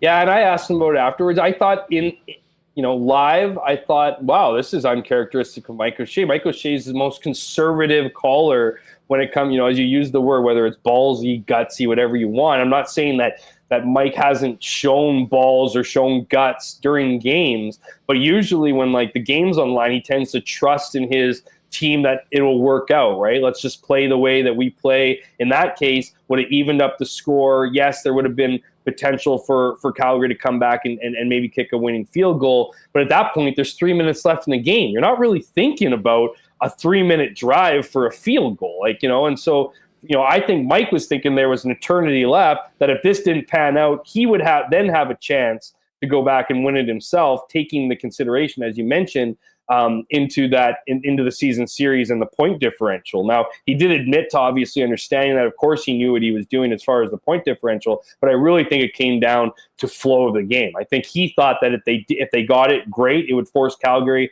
to have to put the ball into the end zone. If they didn't, okay, there's still enough time. The offense is going. There's potential, and we have a kicker who kicked 60 yards, mind you, it was with the wind. A couple weeks earlier in Calgary. Sergio Castillo is a very good kicker. We have someone that if we need to trot him out for mid-50s, high 50s, we're comfortable in doing that. Everything pointed to that possibility with the time, flow of the game, kicker, all those different factors. But the fact that they ended up gambling on it, it was gutsy, it was ballsy, and it certainly wasn't Mike O'Shea football. It just wasn't. And so I don't know if this is a learned lesson from previous games, previous years. But I loved it, and it worked out in their favor. Not only were they able to get the 2-point convert, they were able to, of course, kick the ball back, limit Calgary. Great sack by Jake Thomas, as you mentioned earlier in the hit, and that set them in a situation where they were in 3rd and 17 and had to kick the ball back. Even with a minute and a half or so, whatever was on the clock there, that's a decent amount of time. You can stop the offense. This is where the vintage Bombers came in and further. Not only did they get the job done when their backs were up against the wall at the end of the game, but they were able to bleed the rest of the clock, moving the chains not once but twice, including a pass to Nick Dempsey that ultimately iced the game and allowed them to kneel it. That's going to put a ton of confidence in this offense. It's not just that drive, the over 100-yard drive that ultimately won the game. That's going to absolutely inject a lot of confidence, but so does ending the game the way that they did. Their ability, as you mentioned, the offensive line, I think that's some of the greatest pride that the offensive line puts into their effort, is the ability to, when fans say or when pundits say there's an eternity of time, and there is, when you have a 20-second clock, when you have the ability to burn that much time, whether it's a minute and a half, whether it's a couple minutes, whatever it might be, that's going to instill just as much confidence in an offense as a long, game-winning drive. The ability to enforce your physical brute strength, to dominate the line of scrimmage, all the things that we've attached to this Winnipeg Blue Bomber teams over the last year, years, you saw in the last 10 minutes of that game. You know, we spent a lot of time talking offense and defense. I want to mention Sergio Castillo, and I'd love to take credit, the WST bump. He came on Thursday, just a hilarious conversation. What a beauty. But he's been doing that all year long, ever since the chip balls incident of week 1. And I can make an argument today that at the 1/3 point of the season, Sergio Castillo is the MVP of the Bombers for 2024. He has been that good. And he needs to be right now, Jeff, because this is a team that, you know, gone over the days, at least with the injuries, that the Bombers are blowing teams out by 20 and 25 a week. There's a small, these games are tight. They're being determined by a few points on either side. And when you have a guy that you can throw out, knowing that he's going to make it, whether it's 30 or 40 or 57, in the 3-down game, that is just huge. And he's kicking at Medlock levels right now with about an extra 8 or 10 yards on the ball. Yeah, I mean, this is he's been Mr. Reliable for a while now. I mean, this is a guy who went 5 for 5 in that Grey Cup a couple of years back. Returns this season, and obviously was there last year, but he's a guy that he's more than just a great kicker, Huss. And I think we could spend a lot of time about how reliable he is, how he's approached this season. I mentioned early on in the year that he's approached this season almost as like easy breezy. He doesn't get as stressed out anymore. He considers himself a leader on this team and wants to play a leadership role. I think he's the kind of guy that in a way knows his role as a kicker. He knows he's not putting his body on the line every single game.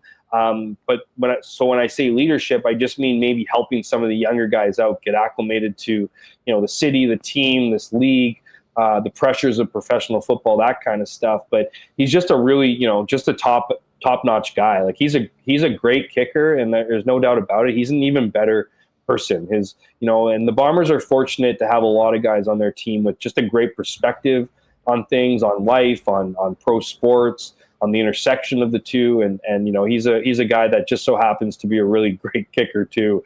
And someone, as you mentioned, you can rely on to get you points on drives that stall, and you can rely on to kick, heavy kicks from deep distances. And that he's, that you can go up there and have that confidence in him. He did snap his streak this past week, but it was on a 55-yarder after banging in a bunch of other long ones. So this is a guy that, is certainly a good piece of the puzzle.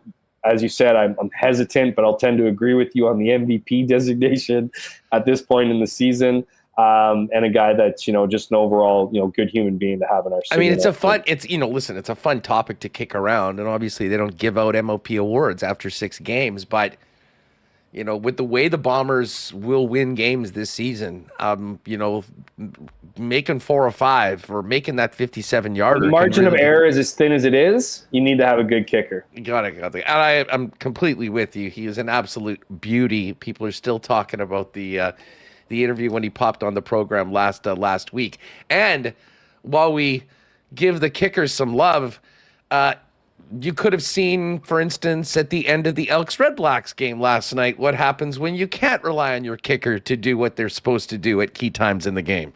Actually, you get both examples. You can see what happens when your kicker doesn't do what they do, a la Boris Beattie kicking the kickoff out of bounds. But then you can see what a strong kicker like a Lewis Ward can bring you to ice the game with 0 seconds remaining, and not succumb to any of that pressure and have his details. I know we'll get into this on CFL 110 this week, but I can't believe the Elks found a way to lose again. I think they're just bad, man. That or cursed. This whole idea that they were coming close to games. Mind you, Ottawa looked real good. Ottawa, Drew Brown in particular, looked incredible. Obviously throwing for over 400 yards, but Elks defense is horrendous. Like that's been their Achilles heel the last few weeks here. It's just they get eaten alive. And what I also thought, and we'll get into this on CFL 110, but I also thought it was so interesting. Now it was just snapshots. But they had Sean Oakman addressing the defense, and they had Derek Moncrief also addressing the defense in two separate, like, rally. Like, they were pumping up the team. Like, they were leading the team onto the field. I could not fathom. Lucky Whitehead got picked up last week. He might not even make it into the lineup this year. Now, I'm saying that those two other guys, Moncrief and Oakman, were probably ready to play a bit more than Lucky Whitehead is. But I just don't understand how a team's leadership group culture can be led onto the field by two guys they picked up over the bye week and are now running the like huddle for these guys. Anyway, side note, but I just think, maybe they're bad, maybe they're cursed us, maybe they're both. I don't know. But the Edmonton Elks are 0-5 nonetheless and are staring down what looks like feeling like another lost season. Well, I think they had to have that one last night if they were going to get back into it, and they found a way to lose again, despite a great offensive performance. And it is just so ironic. I mean, Chris Jones was always thought to be the defensive mastermind.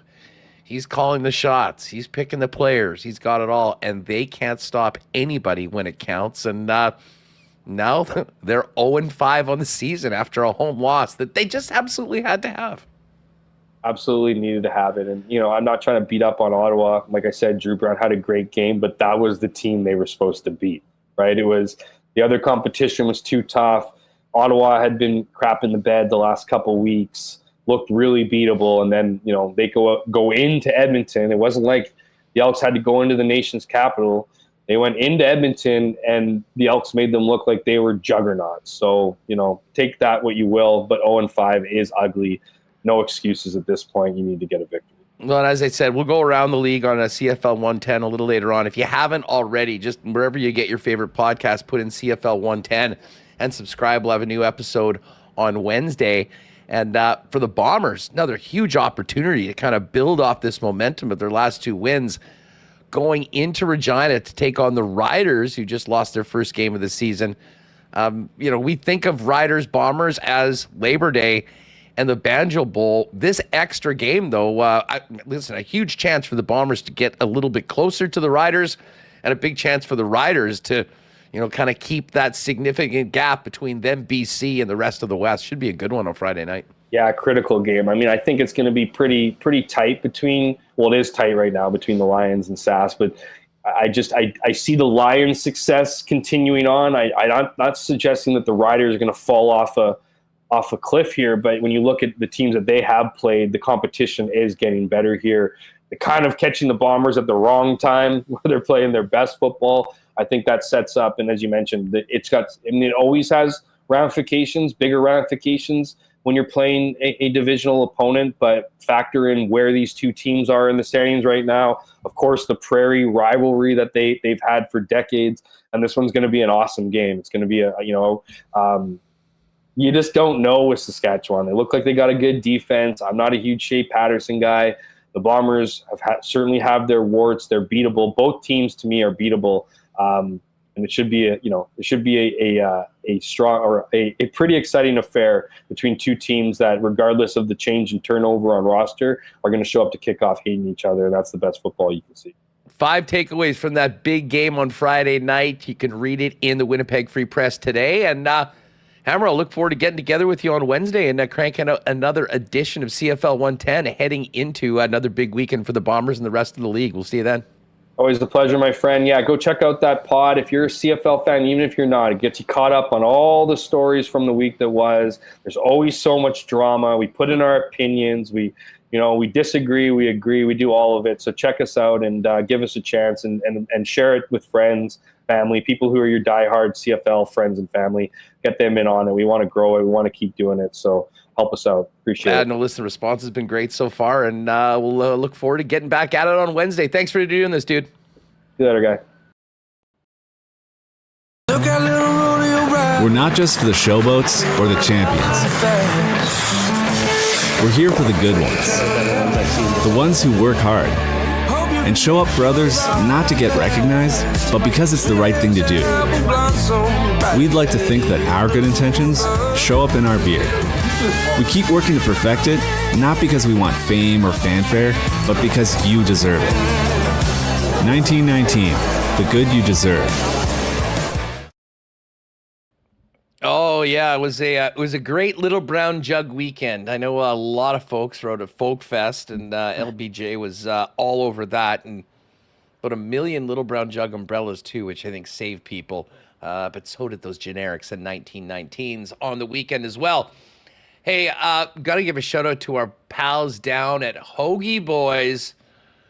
Hard to believe it, now well into their 3rd year serving up the wildest and best sandwiches in town down at on South Osborne. If you haven't checked out Hoagie Boys before, get down there and try all of their amazing sandwiches, endorsed by the offensive line of the Winnipeg Blue Bombers, as we had Patty Neufeld on it, one of their favorite spots to go.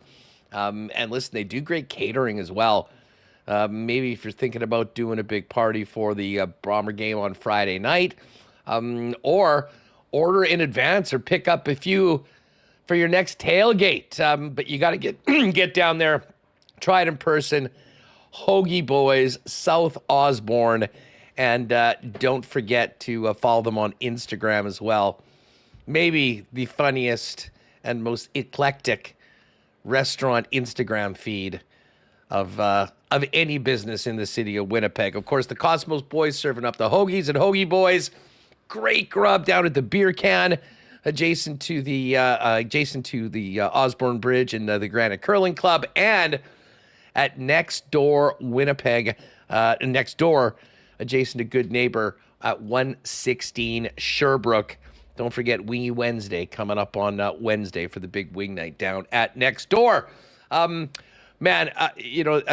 Obviously our run for Canada is done at Copa, but our women are getting ready to fire it up for the Olympic Games. We're going to talk to Diana Matheson and Christina Litz in just a minute.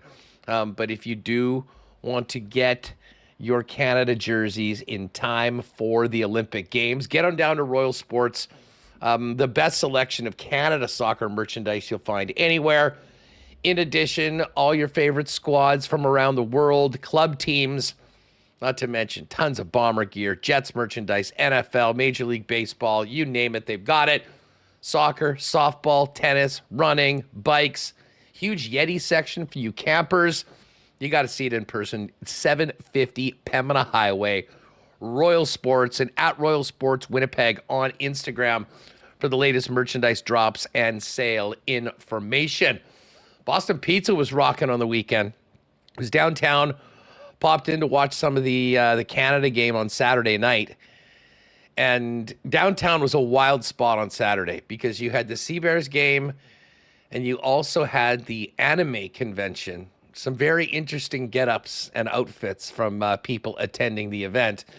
And they all came together at Boston Pizza, and many hung around to watch the big game if they weren't going to the Sea Bears. Tough loss for the Sea Bears to the Vancouver Bandits. They're back at it right now, but listen, when you're getting together to watch a big game, make it your local Boston Pizza. Ice-cold schooners, world-famous BP wings, gourmet pizzas, and more. And hey, if you are staying at home, you can always order online and get it hot and fast to your door by ordering at bostonpizza.com. All right, we're going to have Christina Litz and Diana Matheson join us in just a minute. But coming off of our conversation with Jeff, I do want to fire out the why not question of the day for not Autocorp, but Waverly and McGillivray to the chat. Very simply, are the Bombers back? How are you feeling now after these 2 big wins to get off the schneid, going into Saskatchewan on the weekend? How much more optimistic are you that the season will be salvaged after that rough start, coming out of their 2nd straight win? Let us know in the chat on YouTube. And if you're listening on the podcast, fire away at us on X at Sports Talk WPG. Well, as I mentioned, the men are finished for the time being. It's just about time for the women to take center stage for Canadian soccer coming up the Olympic Games. But there's much more happening when it comes to women's soccer in the country, including a new professional league beginning next year, founded by Diana Matheson, longtime member of Canada's women's national team, and Winnipeg native Christina Litz, now the president of the organization. They join us now on WST. It is great to have you both with us. Welcome to WST. Hey, Hustler, so good to see you. We're excited to be here. Listen, it's such an exciting time for soccer in the country. Everything that's happened with our men's team over the last couple of years, after Diana, really the bar being set by you and your teammates for so many. But obviously, we've heard a lot of talk about the Canadian Premier League and how important that is. Very important on the women's side as well. I do want to talk to you in particular just about the upcoming tournament, Diana, but we've seen you when you finished it up. As soon as you stopped playing, you move forward with a vision for this league, and it's coming closer every day. I mean, if you could talk a little bit about the need for a women's pro league and how you have really made it your life's work post-playing to make this a reality.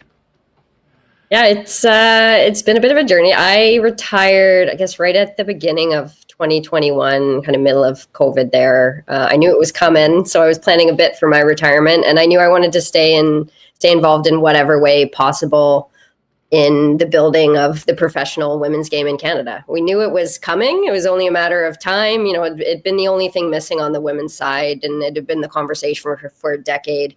We'd obviously excelled at the international stage, but for us to continue to compete internationally, the rest of the world had shifted and had started investing in the professional leagues and professional clubs that we as players spend 95% of our time in. And without a league, despite having the third largest player pool in the world, we just don't have places and pathways for most Canadians to play in. So it was clear something had to be built. So I went back to school for a couple years, get a couple letters behind my names because I knew I wanted to be on the business side. So to be taken seriously in some of those rooms, I figured I needed some extra letters. So I did my MBA for a couple years, and I did a soccer specific program too through UEFA. They've got some great programs for former players. They gave an overview of the sporting the industry of football. And I got to talk to a ton of great people, do a lot of work on the feasibility of women's pro soccer in Canada. And I also found out no one was really working on anything. And it was always kind of, we'll start in 2 years.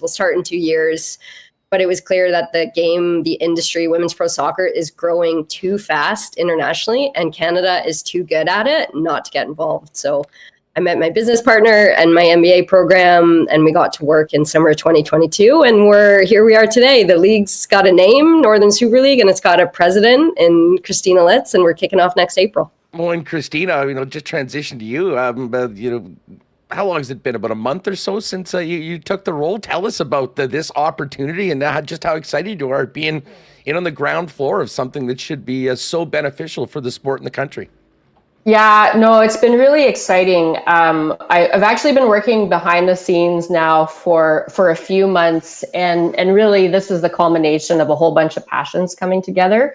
You know, I've worked on the men's professional sports side for a while now, but you know, every week that we have meetings, there are new storylines to be told about the rise in professional women's sports. And had we even had conversations a year ago with sponsors and broadcasters, with investors, it was still trying to prove the business case. And then PWHL comes along, blows everything out of the water, and then Caitlin Clark comes to town and sells more jerseys of her on her draft day than the Dallas Cowboys did in their whole season. And, and every day in the NWSL, which is the US counterpart, new purpose-built stadiums are being made, new franchise value records are being hit. And so when you realize that, and then matched with how Canadian women play this game and have played this game, for a while now, just coming together with all of that timing, it's sort of a once in a lifetime opportunity. Well, you mentioned, the PWHL and, Caitlin Clark. I happened to be in Vegas last week and was delayed for a couple of days. So I ended up going to that game where the Fever were playing the Aces. There was like 21,000 people. It was so cool to see. And you can see that momentum. Diana, from your perspective, beginning this journey at founding the league, as Christina mentioned, there's a lot of real good news stories around women's sports happening at the same time you're trying to bring this to life. Yeah, and there's a great group in Canada called Canadian Women in Sport that have done a ton of research in Canada around girls and women in sport. That's put a lot of the data out there that a lot of us have been able to build on. They've done fantastic stuff, and they like to say that we're past just having moments in women's sport, and we're into a movement. And there's been past moments, there's been FIFA World Cups, there's been big attendance numbers, especially in women's soccer abroad.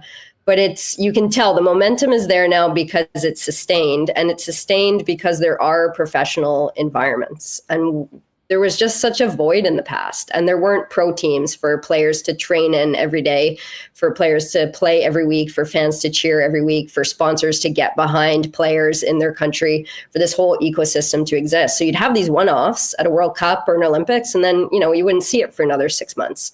But when there's the actual product in market day in and day out, then we're able to build that momentum. And then once it's there, it grows because it's been so underdeveloped in the past, so underinvested in. And truly, women's pro sport, to me, women's pro soccer has only seriously been invested in the last 5 years.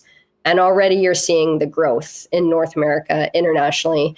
And it's the tip of the iceberg. Like we know how big soccer is internationally. Women's soccer is at the beginning of this trajectory. So it's only going to get bigger and bigger over the next 10 years. And in Canada, we're really good at women's sport and really good at women's soccer. So it's an area we plan to compete in internationally. For people that are unfamiliar, over the past 10 to 15 years for elite level players like yourself and your teammates on the national team, what were the options outside of the national team to play? And maybe from that, how you see the Canadian League fitting into the new possibilities for top Canadian players? Yeah, the pathway for me, for most people of my generation before, even up to now, we finish high school, and then most of us decide to go down through the NCAA, through the US college system, because again, investment went in there first, so that's where the opportunities were. So we're out of the country, as of about 18, 19, after university. To compete for Canada, well, we better be playing pro somewhere. So I went to Europe and I played in Norway for 5 seasons. And then I came back to the US when the NWSL started after 2012. And I played the rest of my career in the US. And that's pretty typical for most Canadians. You leave for school. After that, you go play abroad and then you retire. And maybe when you retire, you come home. And then even for me, I retired, I moved back to Canada. And again, my generation of player wanted to stay in the game, and they're coaching and they're GMs and they work in the media. Again, they had to move. They had to go to Europe, or they had to go to the US, or they had to go to Mexico for opportunities in women's sports. So the point of this league is we're changing all of that we have the third largest player pool in the world. We have hundreds of Canadians playing abroad right now, whether NCAA or pro. It's about bringing them home, and it's about giving opportunities for all the next generation of players, not just in the same 2 or 3 cities where there's a pathway to the national team, but across Canada, having opportunities go all the way pro.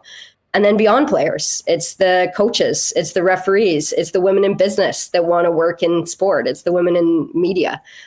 So it's changing the whole landscape here, and also hopefully keeping more kids in Canadian universities too, because this is where the pathway is.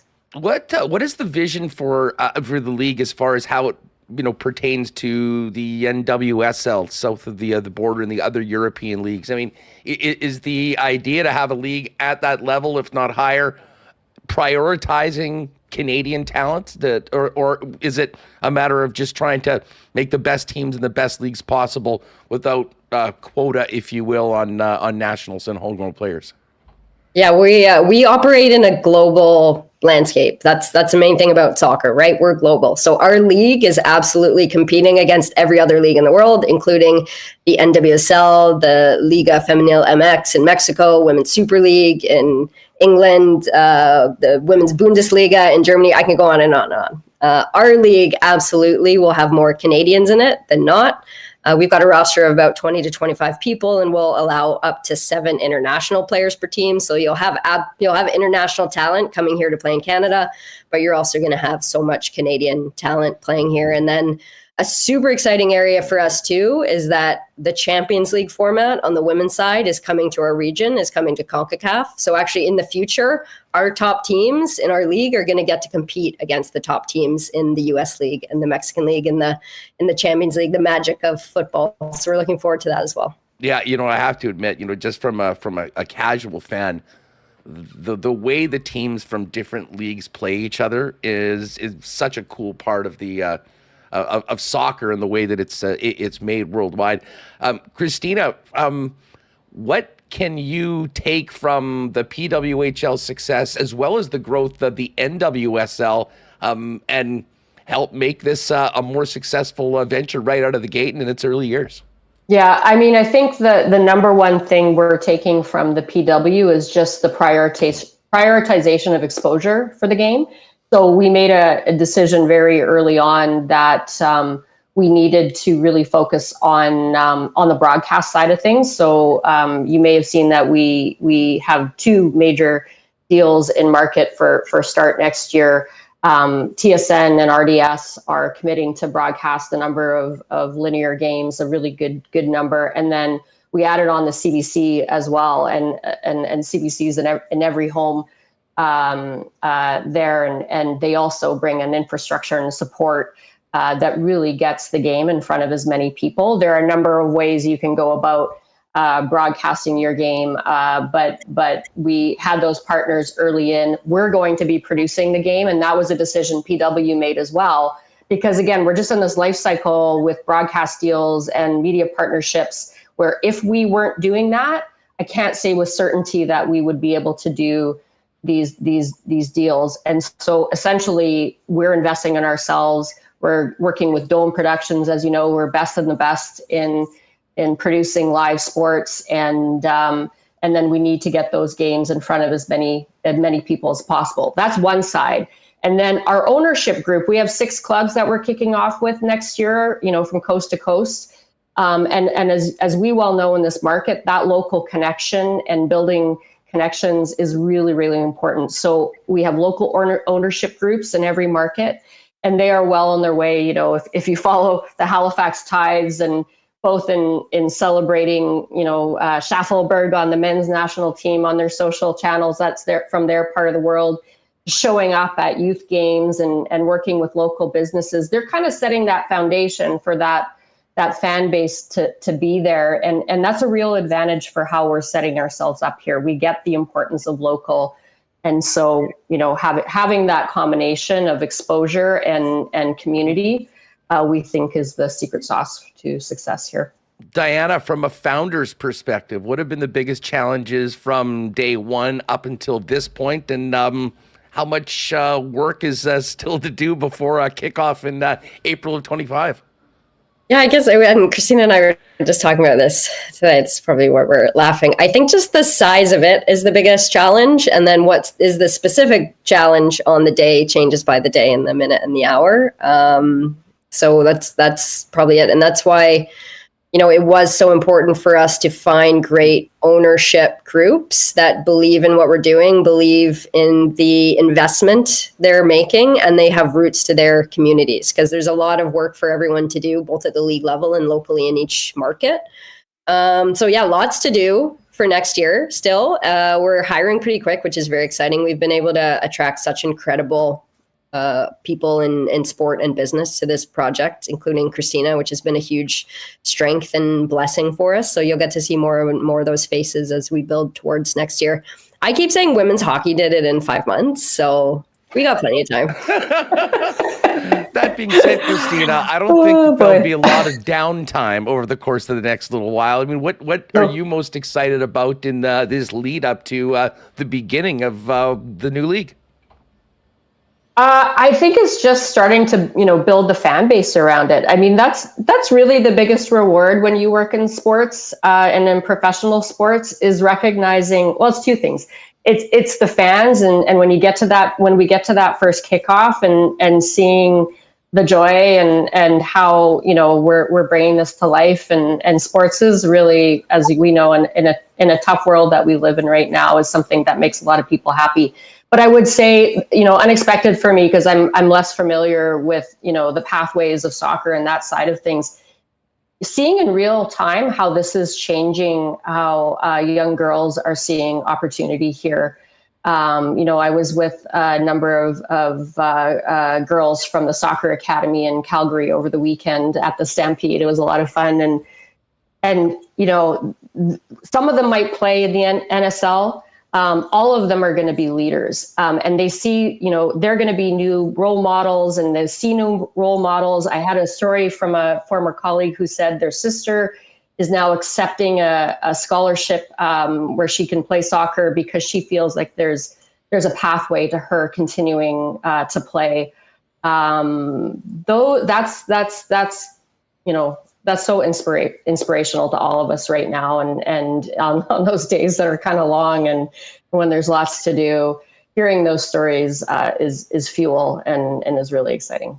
Hey, Christina, I got to ask Diana about the upcoming Olympic tournament, but just before we do, fill people in where they can find out more information on the league, and what are the 6 cities and the 6 teams that'll be kicking off in April?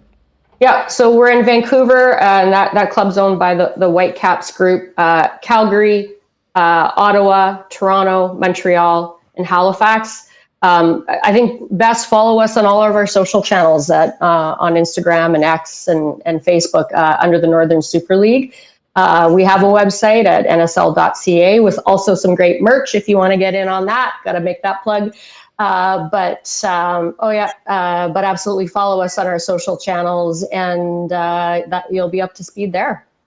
Diana, it's so cool to be able to have you on at this time, not only talking about the exciting new league, but also what's happening in the sport. As a longtime member of the national team and, someone that's making soccer your life and your business, how impressed have you been with what the men have done under Jesse Marsh in this short period of time and the performance at Copa?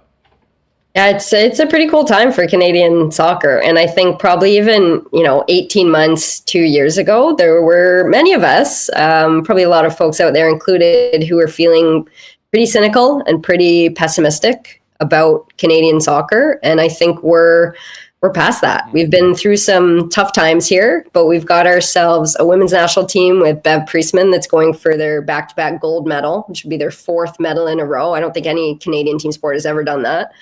And on the men's side, we've got a men's team that was rocketed up to this actual international level by John Herdman, who, don't get me started on John, literally reshaped Canadian soccer. And now under the hands of a new head coach, has them flying. And they're going to be in great shape for 2026, which is going to be such an impactful event in Canada. And also, they've got great leadership in place now with Canada Soccer, and their general secretary, Kevin Blue, has hit the ground running from day one, and he's making such a positive change in that organization that things are only going to get better and better for Canada Soccer specifically, and for Canadian soccer in general, with so many things happening, including the Northern Super League starting next year. It is going to be wild watching the women get onto the pitch in Paris and not having yourself, Christine Sinclair, Desiree Scott, the Winnipeg hero. Legend. There is a little bit of a changing of the guard from, individuals like the 3 of you that were mainstays of,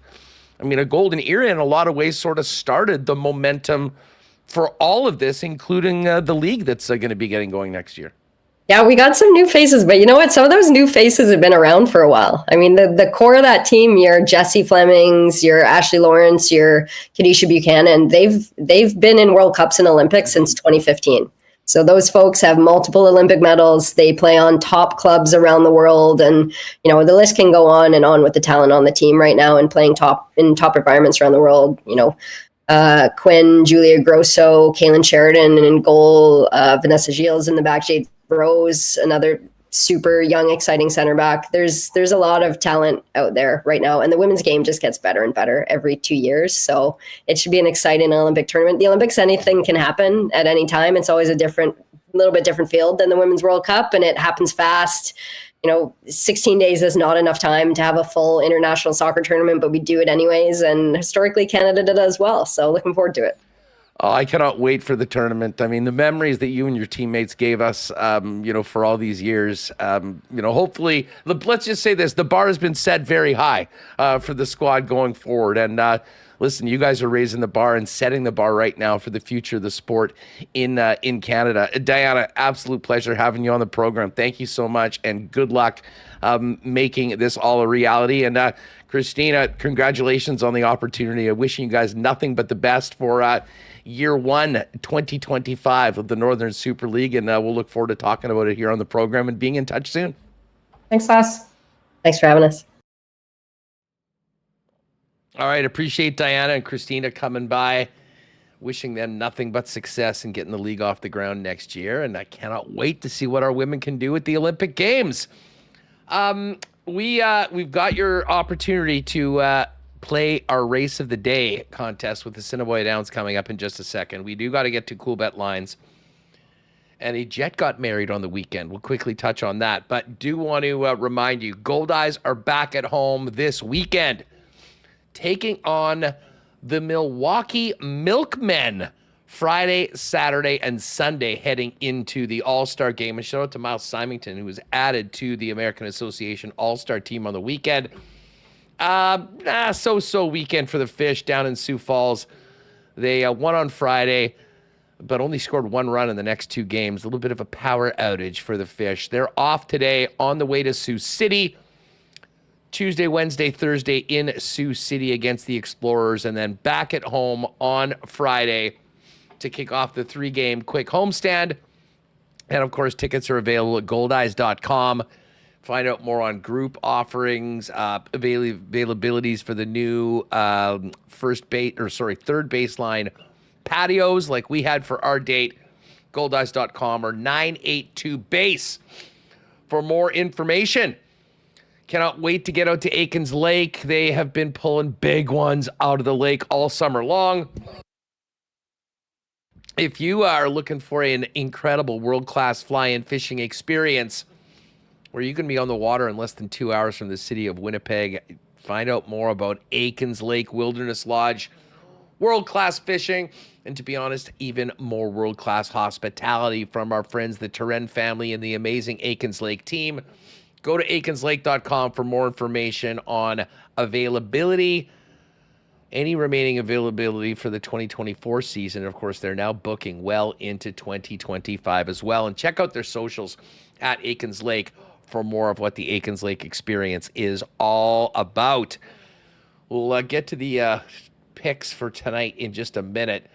But a very special Breezy Bend golf report for yours truly, because Bobby Mack got it done. Robert McIntyre, winner of the Canadian Open, wins the Scottish Open and becomes the first Scot in, I believe, 25 years since Monty did it in the late 90s to win his National Open.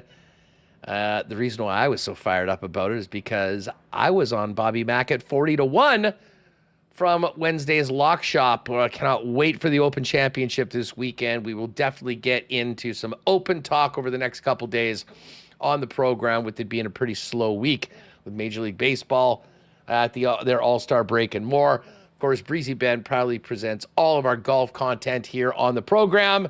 Can't wait to get to the President's Cup in September in Montreal. Man, that's going to be fun. Find out more at breezybend.ca on membership options for 2025, as well as wedding rentals and more at one of Winnipeg's top private clubs. All right, let's get to the Coolbet Lines here, Remo. And let me just Barry Horowitz myself for a moment. I sort of did there a second ago with Bobby Mack at 40-1. It was a big day for yours truly. I was on Spain. I was on Spain everywhere. Alcaraz to win Wimbledon. He took care of his joker in straight sets. We had Spain winning the Euro. And then after Matt Iwanyk and the big brain special cashed last week at plus 675, my ride with Huss came through. Spain and a 90-minute draw between Argentina and Colombia, plus 725. Everything went my way except for the damn Elks. I thought that they would actually finally win a game. I bet everyone in our pool probably was on the Elks, minus the points, and that one did not come through. But overall, a heck of a day for the Lock Shop and the Cool Betters. Yeah, nice job there. Hey, I was on Ottawa, Huss, in the Were you? In the EST pool. Nicely done. I had a good week. I went 3-1, except for the one I lost was Montreal, because Cody Fajardo got injured. He screwed everyone. Screwed me in draft. Ruined my whole weekend, that Cody Fajardo injury. So I'm already getting fired up. Different schedule this week in CFL, Huss. Yeah, we got a doubleheader on Friday.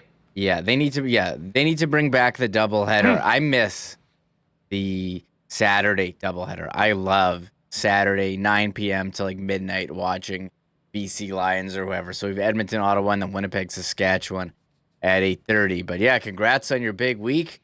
I should have listened to your soccer picks. You're a soccer guy now. Big time soccer guy. I've embraced the beautiful game, and it has embraced me with the plus 725 winner. Tonight, like right now, Open Championship odds are up at Coolbet. Scotty Scheffler's the favorite, no kidding, plus 525. Rory is at 9-1. And then Xander Schauffele and Ludwig Oberg at 14-1. Oberg had the lead going into Sunday at the Scottish Open and had a rough round dropping back. But we'll be all over that for the next couple days. And our big show this week on the Lock Drop is going to be Wednesday when myself, Dusty, and Pat Gregoire make our selections. If you're wondering about the U.S. election, they've got odds on that too. And I'll just tell you that Trump's a much bigger favorite than he already was going into the weekend after everything that happened south of the border. But tonight, Remo, it's the All-Star festivities getting going in the Home Run Derby. One of my favorite things actually to bet on. And Coolbet has a lot waiting for you. All 8 contestants, you can bet them to win the Derby, to have the most home runs in round 1, to have the highest exit velocity homer and the longest homer, as well as make the Derby finals, make the Derby semifinals. And it's a little different this year. It's still timed. I believe there's a maximum of 40 pitches per round per player. And everyone is going to hit in the first round, and the top 4 advance to the next round, 1 versus 4, 2 versus 3 in the head-to-head matchup. Pete Alonso is the favorite at plus 315. Gunnar Henderson is 4-1. And you know who I'm rolling with? My guy, Bobby Witt Jr., plus 425 to win the Derby. But he's also the favorite, plus 170 for the longest bomb, and plus 250 for the highest exit velocity as well. Other guys, Marcelo Zuna, 5-1, Adolis Garcia, plus 525, 10-1 for Teoscar Hernandez, 16-1 for Jose Ramirez, and 18-1 for Alec Bohm. No doubt I'm with Bobby Witt. Who are you rolling with? Yeah, I got Bobby Witt in one of my fantasy leagues as well, so I've become a big Bobby Witt guy. I don't know if there's any value here hitting Pete Alonso at plus 315. We know he's won before. He's a big pro. I don't know why Jose Ramirez is so far down at plus 1600. He's always been a premier hitter in the league. He's got 23 homers this year. If you want a long shot, I would roll the dice with Jose Ramirez. That seems like he shouldn't be that high. Maybe I don't know what I'm talking about. I haven't dove into the numbers. The same way. Yeah. Hey, Leibel always used to have the home run derby party. And the last time I was there was 8 of us. Everyone put in $5. We did a draft of who gets to pick. I had 8th, so I was just left with whoever was left. And it was Cespedes, and he won it. So sometimes the long shots can come through. I'm betting Bobby Witt at plus 425, and I will also get on a little Jose Ramirez at 16-1 for a little bit of a little bit of a long shot. I do like the plus 950 on Bobby Witt Jr. versus Pete Alonso in the final. That's another one. And then there's over-unders for all the players. I mean, Bobby Witt's long home run, over-under 475.5. Total home runs in the Derby, 269.5. I think I might take the under on that just with the new rules or whatever. But anyways, go to Coolbet. They've got a lot of fun props and options for tonight's Derby. And tomorrow is the All-Star game. We'll touch on that in tomorrow's Lock Shop as well. If you haven't played at Coolbet yet, give it a try. Use the promo code WST.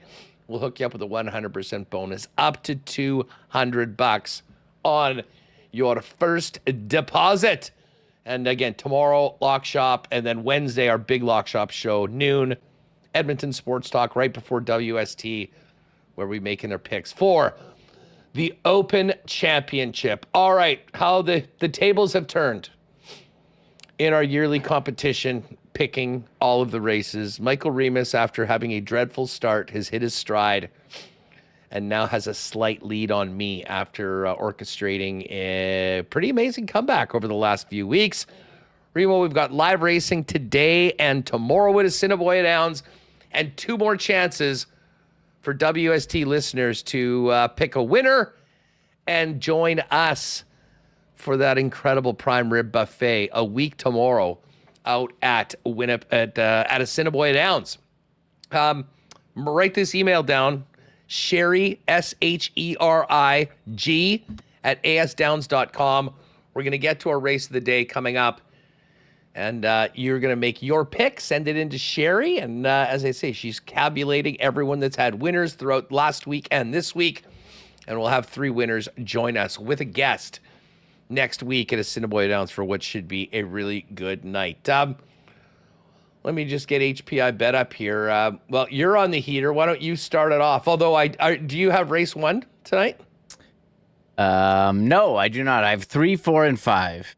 Okay, I do have race 1, and I'm dropping $4 on, what number again am I on? Number 2, It's a Boy, I believe. Yes, It's a Boy.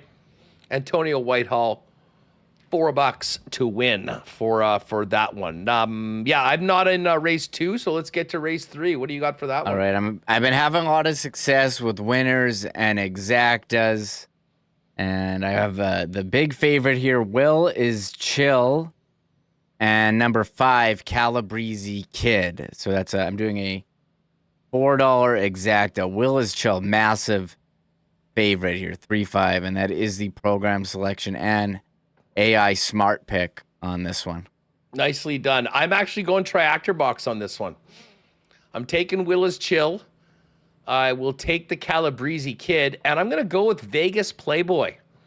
Had Vegas Playboy earlier this year and had a nice run, so we'll ride with him. So 1-2-5 triactor box, $6 bet for race number 3. All right, race 4. What do you got for that one? Race 4, I'm doing a trifecta box here. I got 1, 4, 6, Love Above and Beyond, Liking It Twisted, Liking It Twisted, and number 6, Kim's Texas Bling. I'm a huge Kim's Texas Bling fan. Was Kim's Texas Bling formerly a Henry Witt owned horse? Believe so. And now I believe so. Now it's with Courtney Ross.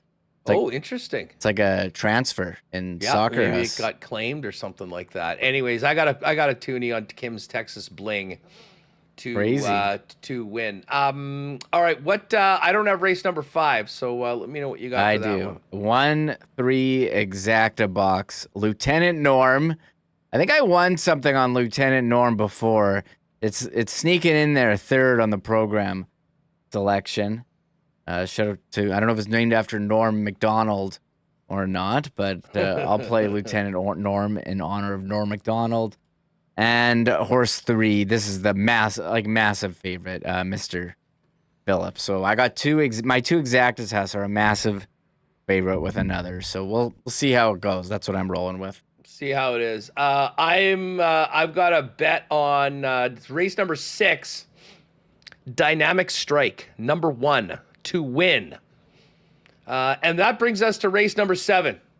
This is your race of the day. So again, what you're going to want to do is pick your favorite horse. We'll give you the options and send your selection. Use the just in the subject line, put in WST contest race 7. 10 horses in this one. Number 1's Drop a Caribou, who is would be the program selection, the favorite. 2 is Asano's Back. 3, Rebounder. 4 is Double Time. 5, Minister Maz. 6, Terawatt. 7 is Will Knows. 8, Remis's old favorite, Drizzy. Oh, man. Number 9, A2 Babu. And number 10, the Boss Factor. I guess you don't have this race. I don't, but I do, and I'm going Triactor Box on this one. This is a little bit of a longer shot too. I will take the favorite number 1. I'm adding in number 7, Will Knows, and number 9, A2 Babu. So $6 Triactor Box. But again, what you need to do, pick your favorite horse in this race, email it to sherrygg@asdowns.com, and make sure to join us tomorrow, same time, for your final chance to get a winner in for our contest to join us. And I do have some developing news. Our guests will also join us down in the winner's circle, Remis, as we're going to have a WST race a week tomorrow, which should be a heck of a lot of fun. I still have my sign here from the last time we did. Yes. They gave me this frame here. This was so awesome. There, we had the picture. You brought the sign too. Fox Good job appeal. on that. Maybe I'll bring the sign again. We can get another picture. Got to get those Instagram likes and stuff. So follow us on Instagram. We're just hit over 5K followers. So I'm sure we'll be there showing off the buffet, us food. Oh yeah. Apparently very big on Instagram. So and horse racing too. I'm excited to get down there to get to see how fast they go by. And you're gonna have to do a reel. You'll have to do a reel from that one, like we did when we did the tour of the Jets. Of course, premium area. Yeah, hopefully there's a coat rack. I don't think I won't need a coat rack actually, because I'm sure it'll be very hot in July. The coat rack at the premium area for the Jets game was a game changer for me. But yeah, check out if you don't want to know what we're talking about, check out our Instagram reel. Some good stuff. Brandon went that one went pretty hot. People got a lot of it. He had great takes there. I'm glad you made that a reel. That was some good stuff. All right, well, listen, that's going to be it for us for today, gang. Tomorrow, Turtle Man, Milt Stiegel on the program, and more on the Jets offseason. We didn't really touch on the Jets today with Mike McIntyre. Oh, by the way, Remo, let's we do need to give some congratulations to KFC. Yeah, this is our Kyle Connor got hitched on the weekend. Yeah, this is our Winnipeg Jets news of the day. Kyle Connor, congratulations to him and his wife, I think Allie. They got married. Here it is. Let me bring up the picture. Very nice car in front of. Here we are. We have, usually in the summer we do like a Jets off-season update. What are they up to? And here's Kyle Connor getting married, and he was. I don't know who was in attendance, but I saw on Gabe Filardi's girlfriend's Instagram they were in attendance. So nice to see teammates supporting each other in the off season. Oh, Gabe's girlfriend, TikTok star. Yep, she's big Some on hilarious content from her. Anyways, yeah, great. So congratulations to Kyle and his new bride. Big Jet wedding on the weekend. Kyle Connor. Happy wife, happy life, and hopefully another 40+ scoring for the Jets next season in his first year as a married man. Great stuff, though. I mean, awesome sports weekend. Now we need to move on past the Euro and the Copa, although that was just a phenomenal few weeks of soccer action. CFL, the Open Championship. In fact, you know what? We should get someone. Maybe we'll see if Z-Man can jump on and preview the Open for us tomorrow. But sure, we'll try and get Feinberg in on Wednesday as well. So all of that coming up at Milt Stiegel, Mike McIntyre tomorrow. Thanks so much for being with us, everyone. Hit that like if you're with us on YouTube. If you haven't already, thumbs up. Make sure you're subscribed to the channel. Shout out to all you listening on the podcast. Huge thanks to all of our sponsors that make the show happen each and every day. See you tomorrow, live at 1 p.m. right here on YouTube, and tomorrow afternoon in your podcast feed on Winnipeg Sports Talk. Have a good one, everyone. Oh, my God! Oh! Shut it down! Let's go home! Thanks for tuning in to Winnipeg Sports Talk Daily. Make sure to subscribe on YouTube and your favorite podcast feed at winnipegsportstalk.com.